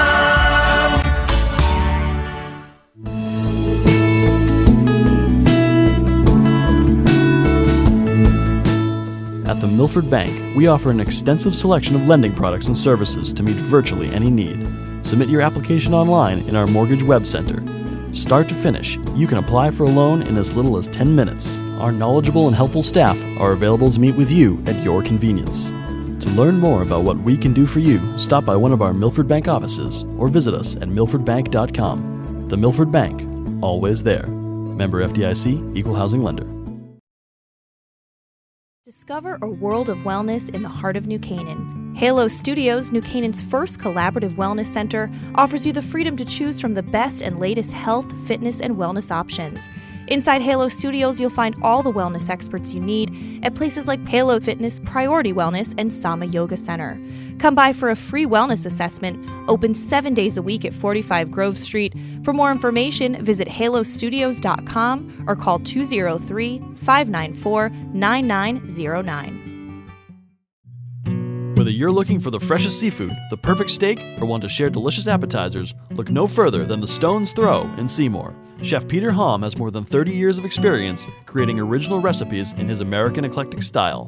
Our dishes are made from scratch with fresh, local ingredients that pair perfectly with a seasonal craft beer, a signature cocktail, or your favorite wine. When you visit our Riverside location, you'll feel like you're on vacation when you're only a stone's throw from home.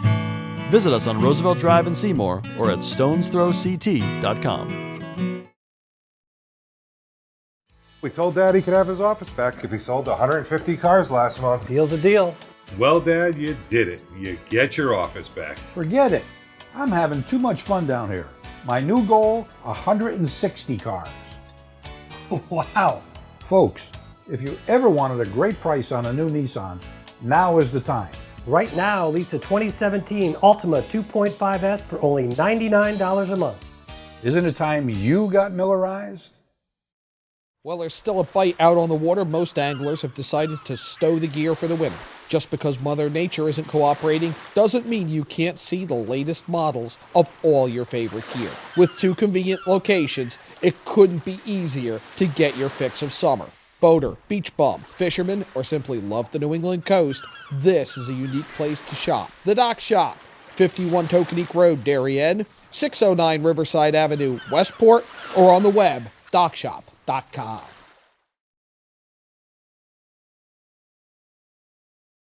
It's all about meeting goals this year, and Trinity CrossFit of Ridgefield has experienced trainers, top-of-the-line equipment, and a newly renovated space to help get you there. Offering more classes per day than any other CrossFit gyms in the area, we cater to all fitness levels. Our coaches have a combined 10 years of experience in CrossFit, and as competitors themselves, Trinity coaches can get you ready for competition in 2017. Visit our convenient location on Route 7, Danbury Road, or find out more at trinitycrossfit.com. Are you looking for new opportunity this year? How does growing a business with unlimited income potential sound? Christy Kinsman is a local entrepreneur building a global health and wellness business in Fairfield County. Offering cutting-edge anti-aging skincare, all botanically based and paraben-free, and a complete vegan, clean-eating nutritional plan, Christy's looking for business partners that can help get others healthier while taking advantage of an untapped market. Take that first step to freedom from the 9-to-5 grind by learning more about the products and our mentorship program. Contact Christy at thelittlehouseshop@yahoo.com.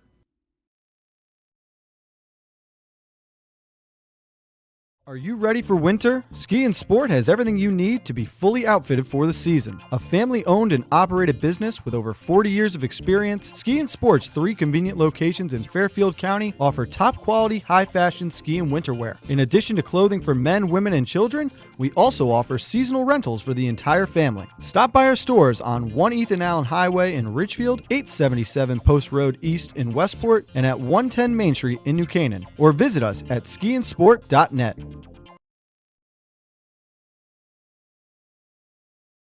Want a new experience in car buying? Scap Chrysler Dodge Jeep Ram with one of the largest inventories of new 2- and 4-door Wranglers. We are Connecticut's Wrangler headquarters. Come visit our new Ram Truck Center. Browse our websites, scapchryslerjeep.com or scapdodge.net to find the new Jeep, Chrysler Dodge car, minivan, or Ram truck you've been looking for. Just 2 miles from both I-95 or the Merritt Parkway exit 44.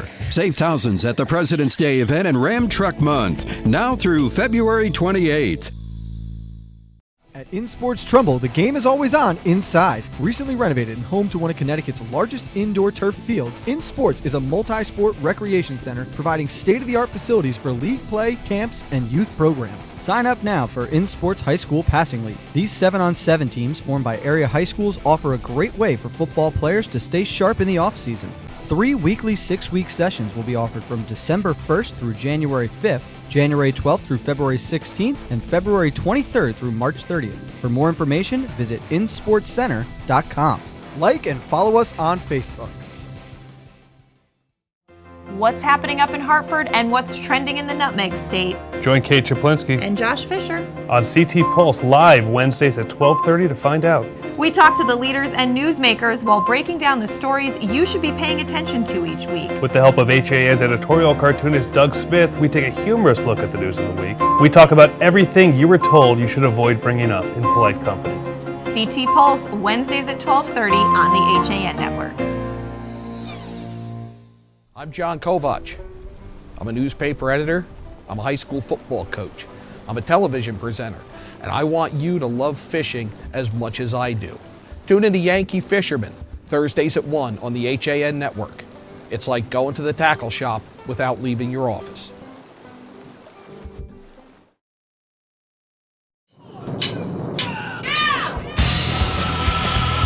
I'm Frank Granito. And I'm Donald Ing for the HAN Network. Tune in to Nutmeg Sports Monday through Thursday, where we bring you all the top stories from Connecticut sports. From highlights to player interviews and expert analysis, no one gets you closer to Connecticut's games than Nutmeg Sports. Nutmeg Sports, now Monday through Thursday at 2 p.m. on the HAN Network.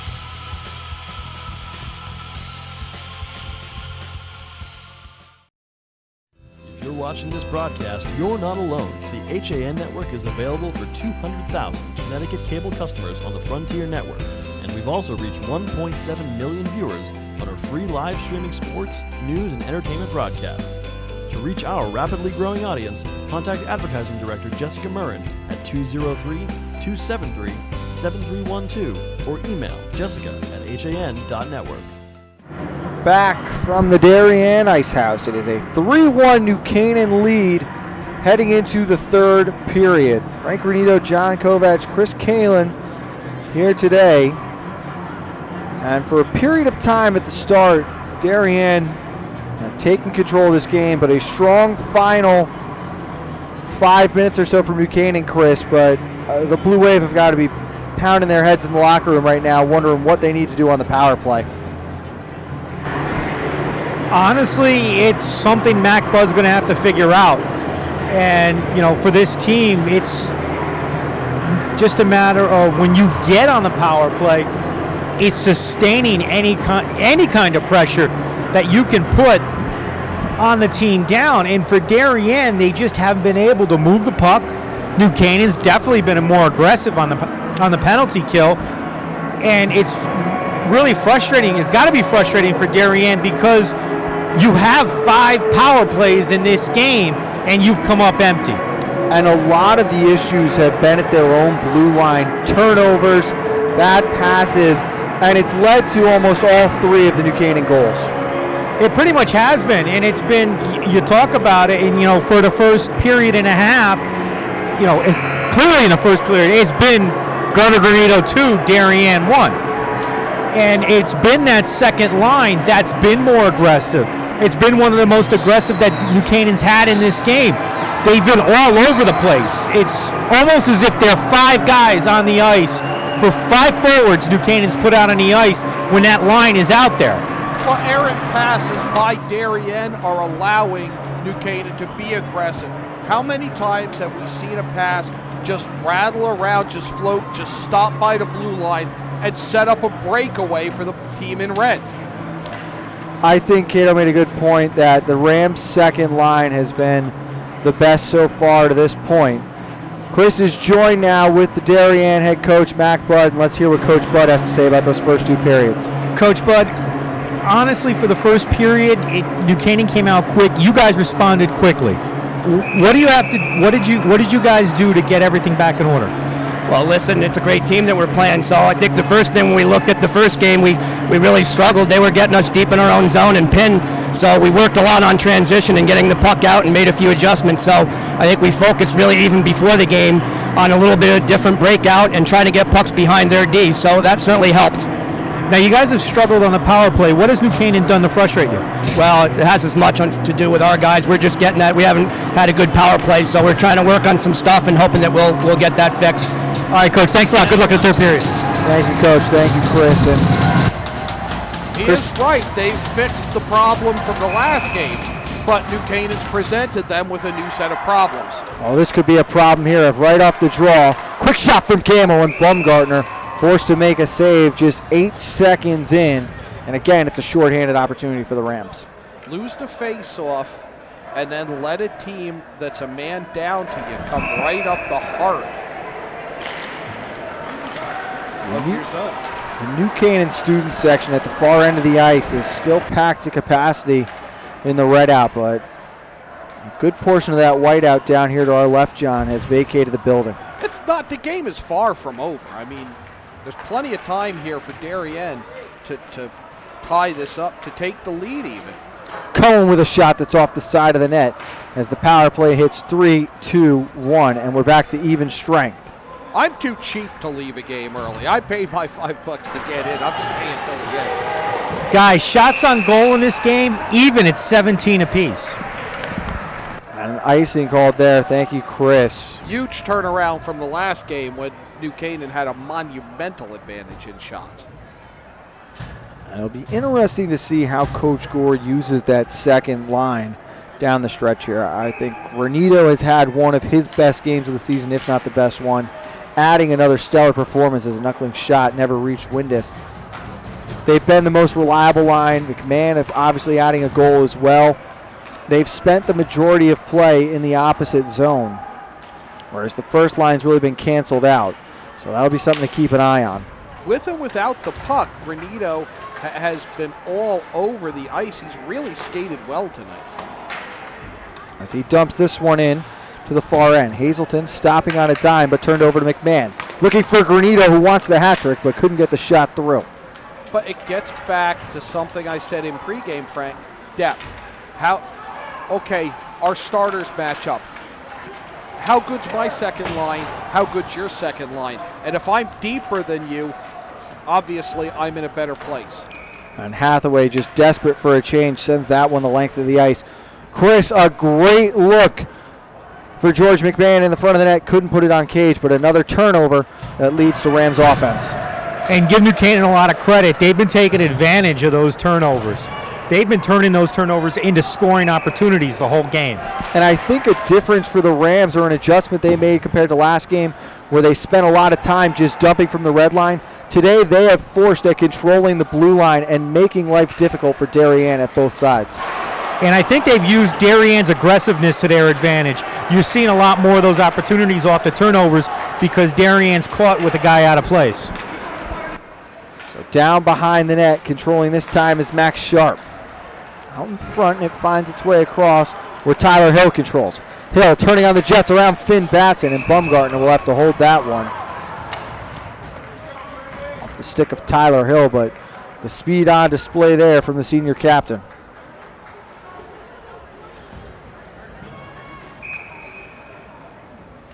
As Coach Gore comes out with a third line now, 12:50 remaining in the period. Behind the net. Romine couldn't handle that pass. Morris is clearing attempt, went into the stomach of Glover.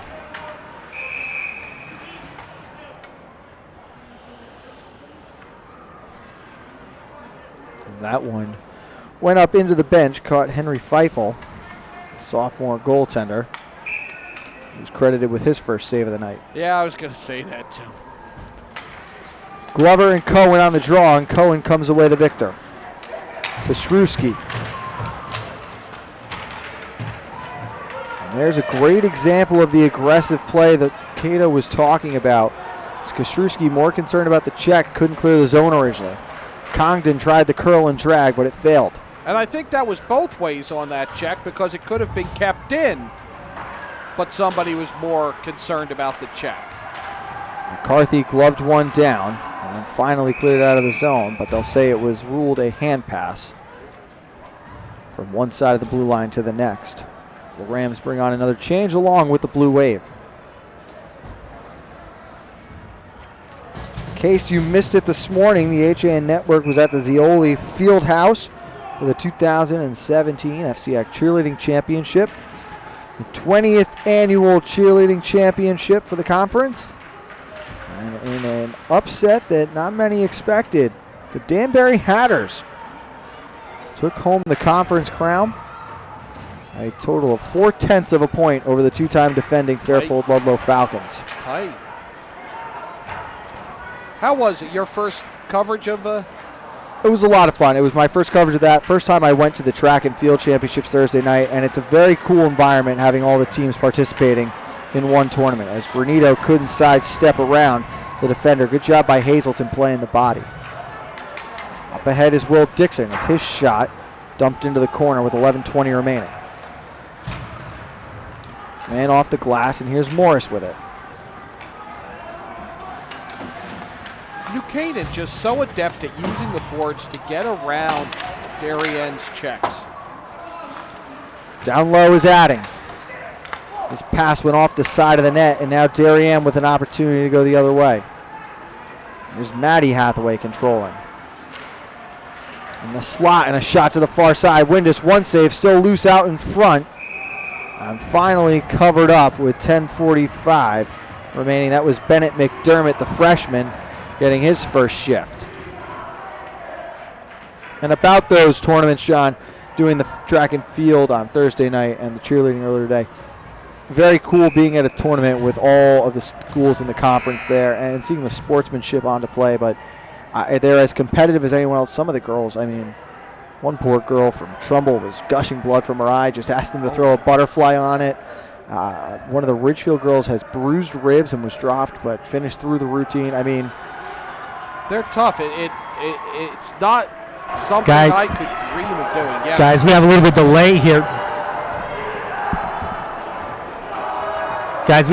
delay here. There's the padding has come loose, or the padding on the post over near the New Canaan penalty box has come loose. I think Dave Stewart's having a little bit of a fit in the penalty box for us. Thank you, Chris. So 10:45 remaining. The face-off to Windus' right, won by the Rams, and then tipped out of the zone off the stick of Gamble. Yeah, such a different atmosphere than you see in, say, a football where it's so intense. Hockey. I know I coached field events and outdoor track for a while, and it's just such a different approach. It's really a downshift if your whole sports experience is a football-type game. Of course, the whole track and field championship is on demand at the HAN Network, and one of the best events of the night was the shot put.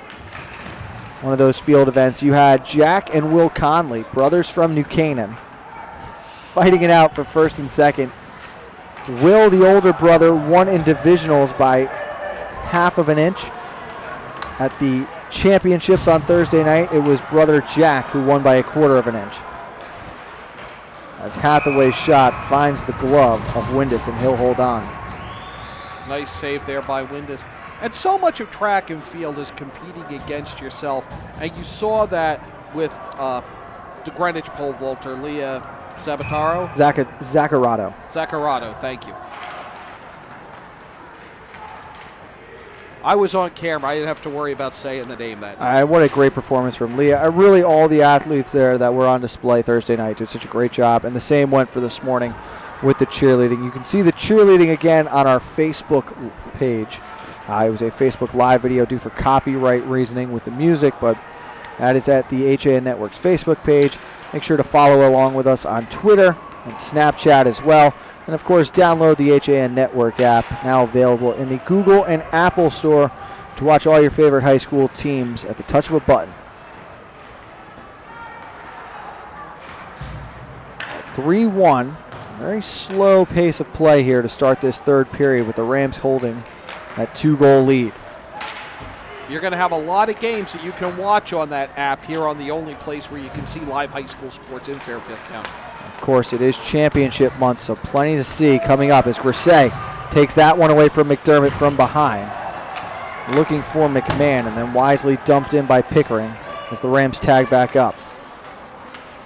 Griffin Arnone on the ice for New Canaan now getting his first shift as this one shoveled down below the goal line.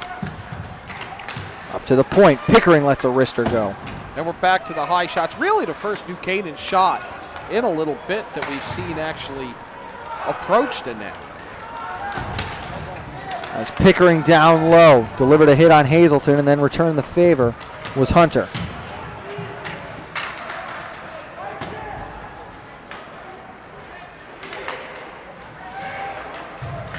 Out in the neutral zone and then skip down the ice. It will go for an icing with 8:05.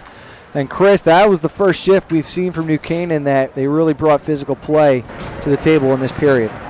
Yeah, it looks like New Canaan's trying to avoid that physical play. I think they're just trying. It doesn't look like they're trying to run the clock, but they don't want to take any more penalty time. They don't want to make that mistake. So what they're going to do is they're going to play smart heads-up hockey. And at a certain point in time, you have to figure that the Wave is due to score on the power play. 0 for 5 tonight as Granito skated past that one. And it is sent up into his own bench off the stick of Max Romine.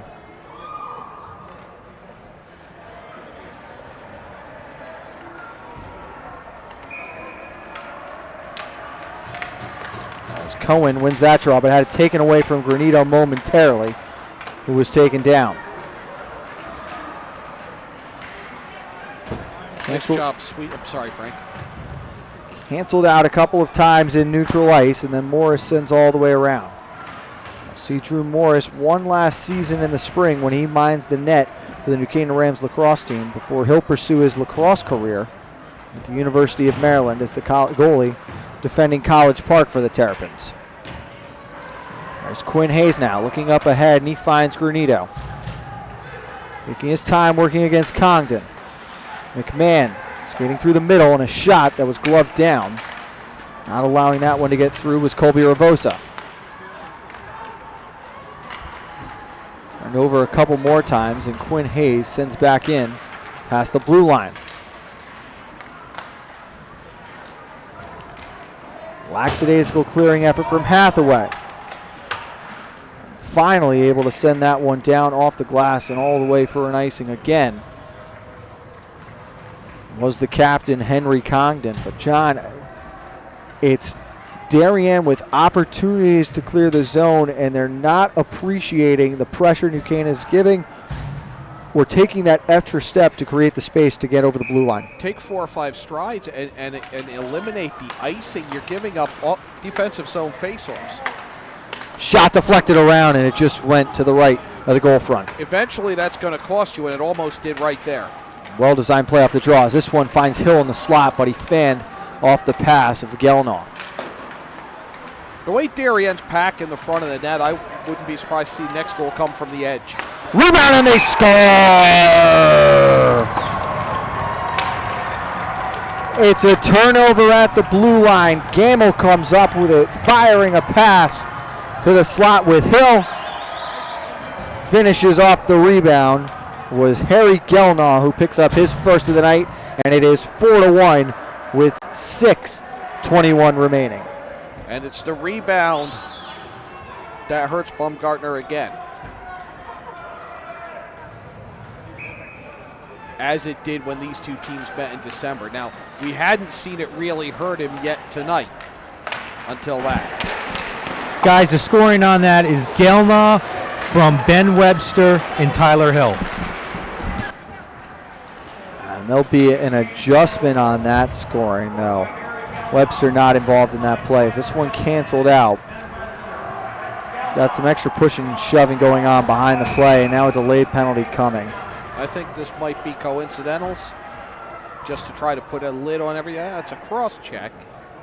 Gonna go on Teddy Hood. He and Cohen had found themselves face to face again on the far boards, and not surprising seeing officials calling a penalty on New Canaan first there before anything else could happen, just with the way this one's gone. But this point in time, you have to think maybe Coach Bud might want to decline this power play.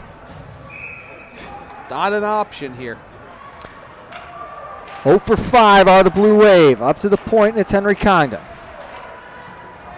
Behind the net with Kostrewski. Kostrewski and Condon playing catch before it comes all the way around. Off the skate of Cohen, and now the Rams with an opportunity. It's Bumgartner will have to stick this one aside and leave for McCarthy. Play again as Anton Adding aggressive behind that end line, forcing the issue. Now McMahon comes over to help.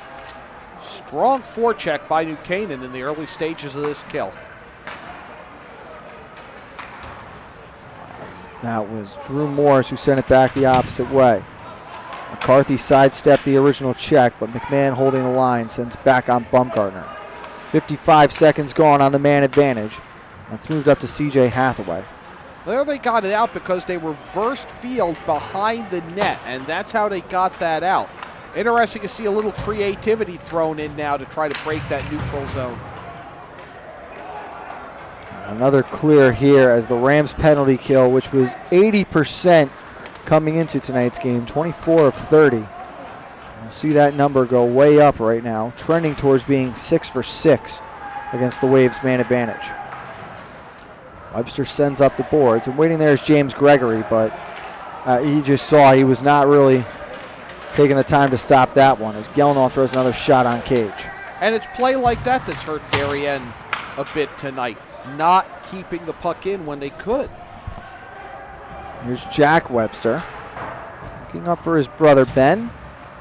That puck skipped over his stick and Harry Congdon. Gelnow can clear as far as the opposite blue line. Michael Grisey getting some penalty kill time as Quinn McMahon joins him, along with Ryan Hart and Chase Glover as the Rams back to even strength. And Darien remains 0 for on the power play. Congdon just sends back into the opposite corner. 3:40 remaining as the Rams now starting to think ahead to Tuesday night with first place on the line when the Ridgefield Tigers come to the Ice House. We'll have that one for you on the HAN network, 7 o'clock live from the studio here. John, Chris, and I will be back for that. We've also got basketball on Tuesday night. Kevin Coleman and Chris Kutzo are going to bring you Fairfield Ward and Stanford in girls hoops from the gymnasium at Fairfield Ward High School. We'll be doing a game about a quarter mile from my house. I'll be here in Darien. Do you want to drop hockey and join basketball? No, I want to do hockey. I like hockey. I'll do anything. I'll do any game. You don't have that choice, unfortunately. As this one sent to the front of the net, wide to the right corner. I'll call anything. 2:40 in the corner. As now McMahon comes in to help out. Up to the point, and a shot from Finn Batson. As Wind is forced to make at least one more save here. Hill wants that pass off the opposite boards, and it just missed connecting. Now they found Kostrewski, and that shot right into the belly. Actually, go ahead, Frank. Couldn't be more excited for that game Tuesday night. It's a rescheduled game, was pushed but due to inclement weather. Before the scheduled date, I actually went and watched Ridgefield play West Haven at the Bennett rink to get ready for that, see what we were going to see. I'm very, very excited to see them in New Canaan. I think that's going to be quite the matchup. That scramble to the left of the net, and the puck came out on the right side, but Ravosa saw it deflected high over the cage. Batson steps up and holds the line. His shot was blocked. But Ravosa holding again. Finally cleared. There's now an opportunity with Gamble moving up. Gamble to the backhand, but he had it taken aside by Bumgartner, and then was wrestled down from behind by Ravosa. So the Rams will go to the power play with 1:51 remaining. Cross-check is the call.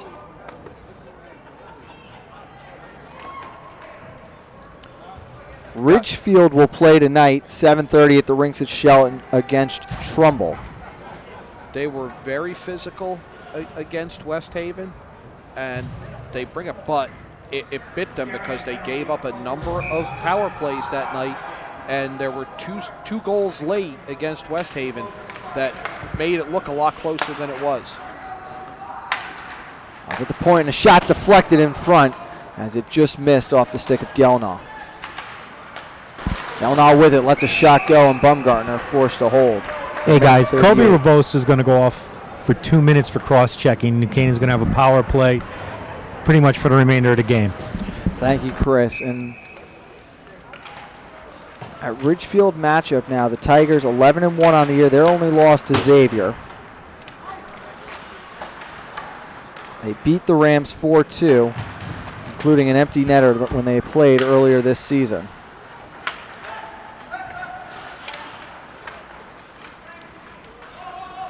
Tuesday night, 7 o'clock from the Ice House. There's a shot knuckling around and ends up in the corner after Bumgartner made a save. That skips up over the stick of Webster with 1 minute remaining.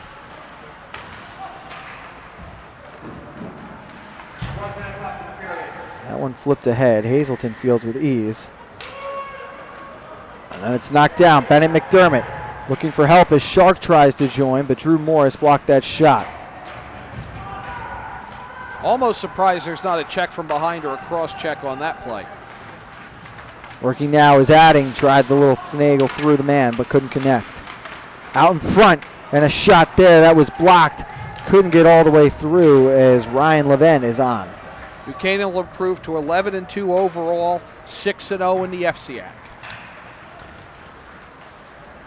That prior loss to Ridgefield was the non-conference game. So it'll be very interesting. They're both 2 and 3 currently in the state rankings. Ridgefield might be 1, depending on which poll you read, as we've got a delayed penalty coming. Going to get Hazelton, and at this point, just to make sure nobody gets any ideas, but Chris, 7 seconds remaining. It's going to be Hazelton for roughing.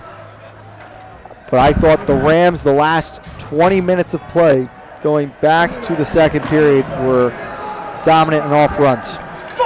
Pretty much New Canaan just took control of this game in this third period and just really frustrated Darien, guys. Frustration very clear. Yes, the frustration made clear there. From within the box. Darien will fall to 5-8, 4-3 in the FCAC. And New Canaan, for the first in a while, post consecutive victories over the Darien Blue Wave. And for Darien at 4-3 in the conference, by no means are they in a bad position, but it's a lot tighter in the middle of the FCAC than you would think, especially with the season that Stanford West Hill is having. Correct. Their 8 points actually has them tied with the lead team in the other division.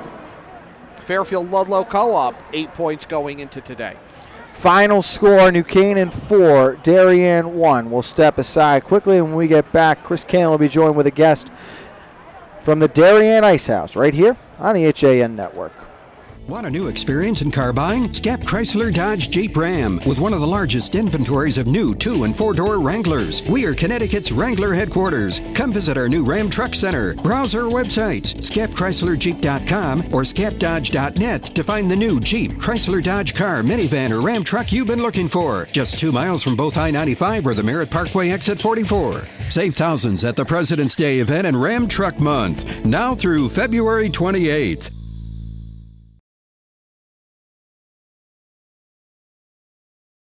Walter Stewart's Market is your destination for the best big game fixings. From our house-made fresh guacamole and dips to chili, chicken wings, pulled pork potato skins, risotto balls, and take-and-bake house-made specialty pizzas. Combined with a selection of the best craft brews, Stewart's is your one-stop big game shop.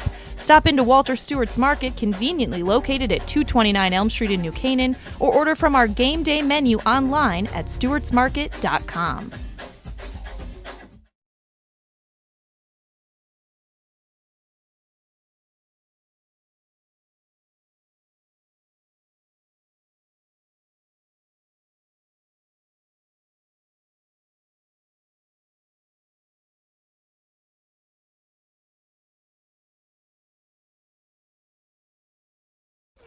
Have a sports injury or slip and fall that needs immediate care? Coastal Ortho Express Urgent Care gives you direct access to an orthopedic specialist fast, without an appointment.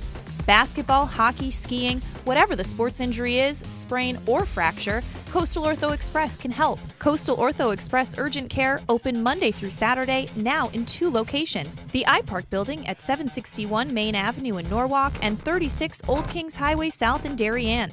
Or go to coastalorthoexpress.com, like them on Facebook.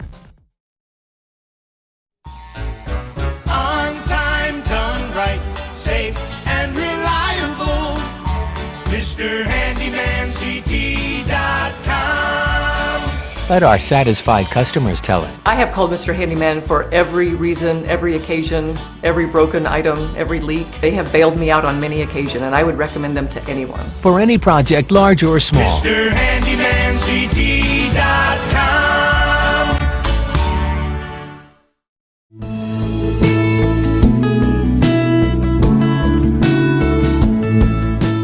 At the Milford Bank, we offer an extensive selection of lending products and services to meet virtually any need. Submit your application online in our mortgage web center. Start to finish, you can apply for a loan in as little as 10 minutes. Our knowledgeable and helpful staff are available to meet with you at your convenience. To learn more about what we can do for you, stop by one of our Milford Bank offices or visit us at milfordbank.com. The Milford Bank, always there. Member FDIC, Equal Discover Housing a Lender. world of wellness in the heart of New Canaan. Halo Studios, New Canaan's first collaborative wellness center, offers you the freedom to choose from the best and latest health, fitness, and wellness options. Inside Halo Studios, you'll find all the wellness experts you need at places like Halo Fitness, Priority Wellness, and Sama Yoga Center. Come by for a free wellness assessment, open 7 days a week at 45 Grove Street. For more information, visit halostudios.com or call 203-594-9909. Back on the HAN network, we go now down ice level. Chris Cato joined with our player of the game, number 18 for New Canaan, the sophomore, Gunnar Granito. Chris, take it away. Thanks, guys. Gunnar, take me through that first goal. How did that turnover happen for you guys? We got the puck coming up the boards, gave it to George, and I don't know how he got that pass through, but he got the pass through the defenseman. I just took it past him, and somehow it got right under his glove, snuck in, and I think that set the momentum for the boys. Now, this was a rivalry game for you guys. You guys have struggled against Darien in past years. How important was it for you guys to get the sweep? I think this is important, especially going on for the rest of the season. This is going to be one of the games that we're going to reflect on later on. Winning this game is going to give us a lot of momentum coming up into a couple big games we got left. Now, that second goal you had was a big momentum shift for Darien. They had been in control most of the game. What did that do for your team? You know, we had the momentum a bit in the beginning of the first, and then we started slowing down. I think we got a couple penalties in there. I'm not sure. But we needed a goal going into that second. If we ended that period 1-1, they had a big chance, and they were going to come out with a lot of intensity. Getting that goal, the first one came in the first minute, right around that, and the second one came within the last minute. That's big. Those are the biggest shifts of the game, and scoring that goal, that sets the tone coming into the next period. Now, Gunnar, how does this set your team up? What kind of confidence does it give you going into the Ridgefield game for Tuesday night? This raises the stakes a lot. This game, I believe, is now for number 1 in the state. We lost to them 4-2, I think, with an empty netter. We didn't play our best that game, and we need to make a name for ourselves. That we can make up for our mistakes there, set a goal for ourselves, and make a name for ourselves in the whole entire state in the rankings. Gunnar, congratulations on a great game. Enjoy the weekend. Enjoy the Super Bowl. We'll see you Tuesday. Thanks, you too. Guys, that's the Granito that hasn't ran his mouth all night. Gunnar Granito. Guys, back to you. That's only allegedly. We heard some extracurriculars down in the locker room, or in the penalty box. I'm assuming from both benches. But, John, what stood out to me there, and he was a very well-spoken young man. Clearly he's got a brother who's doing something with the media. But the most important shifts of the game, the first one and the last one of the period, and they took advantage of it. You and I had that conversation on air, and that was really the game. Darien had seized momentum and was there with the opportunity, and the door just got slammed by that second Gunnar Granito goal. It was big, and Darien, while again, this isn't, it looks closer on the scoreboard than I think it was. The power play is just gonna haunt them for the next couple of weeks. They have got to be spending a ton of time working on the power play and working on the passing along the blue line because they gave away so many breakaways. It hurts. I would be very surprised, John, if this was the last time these two teams met this season. Remember last year they met in the first round of the state tournament and the Rams falling 3-2 in a game that many believe they didn't have any business in, but it was a lot of fun tonight. Great energy from start to finish. The Rams come away winners 4-1. John, your final thoughts? I think New Canaan's going to come out of this more focused than they did going into this game Tuesday night against Ridgefield.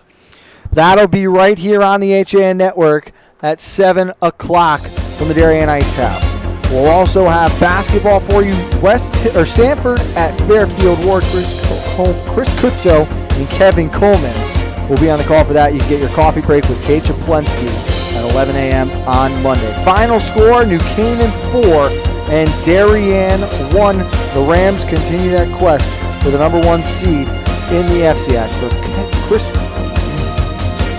For Chris Kalin, John Kovach, I am Frank Granito.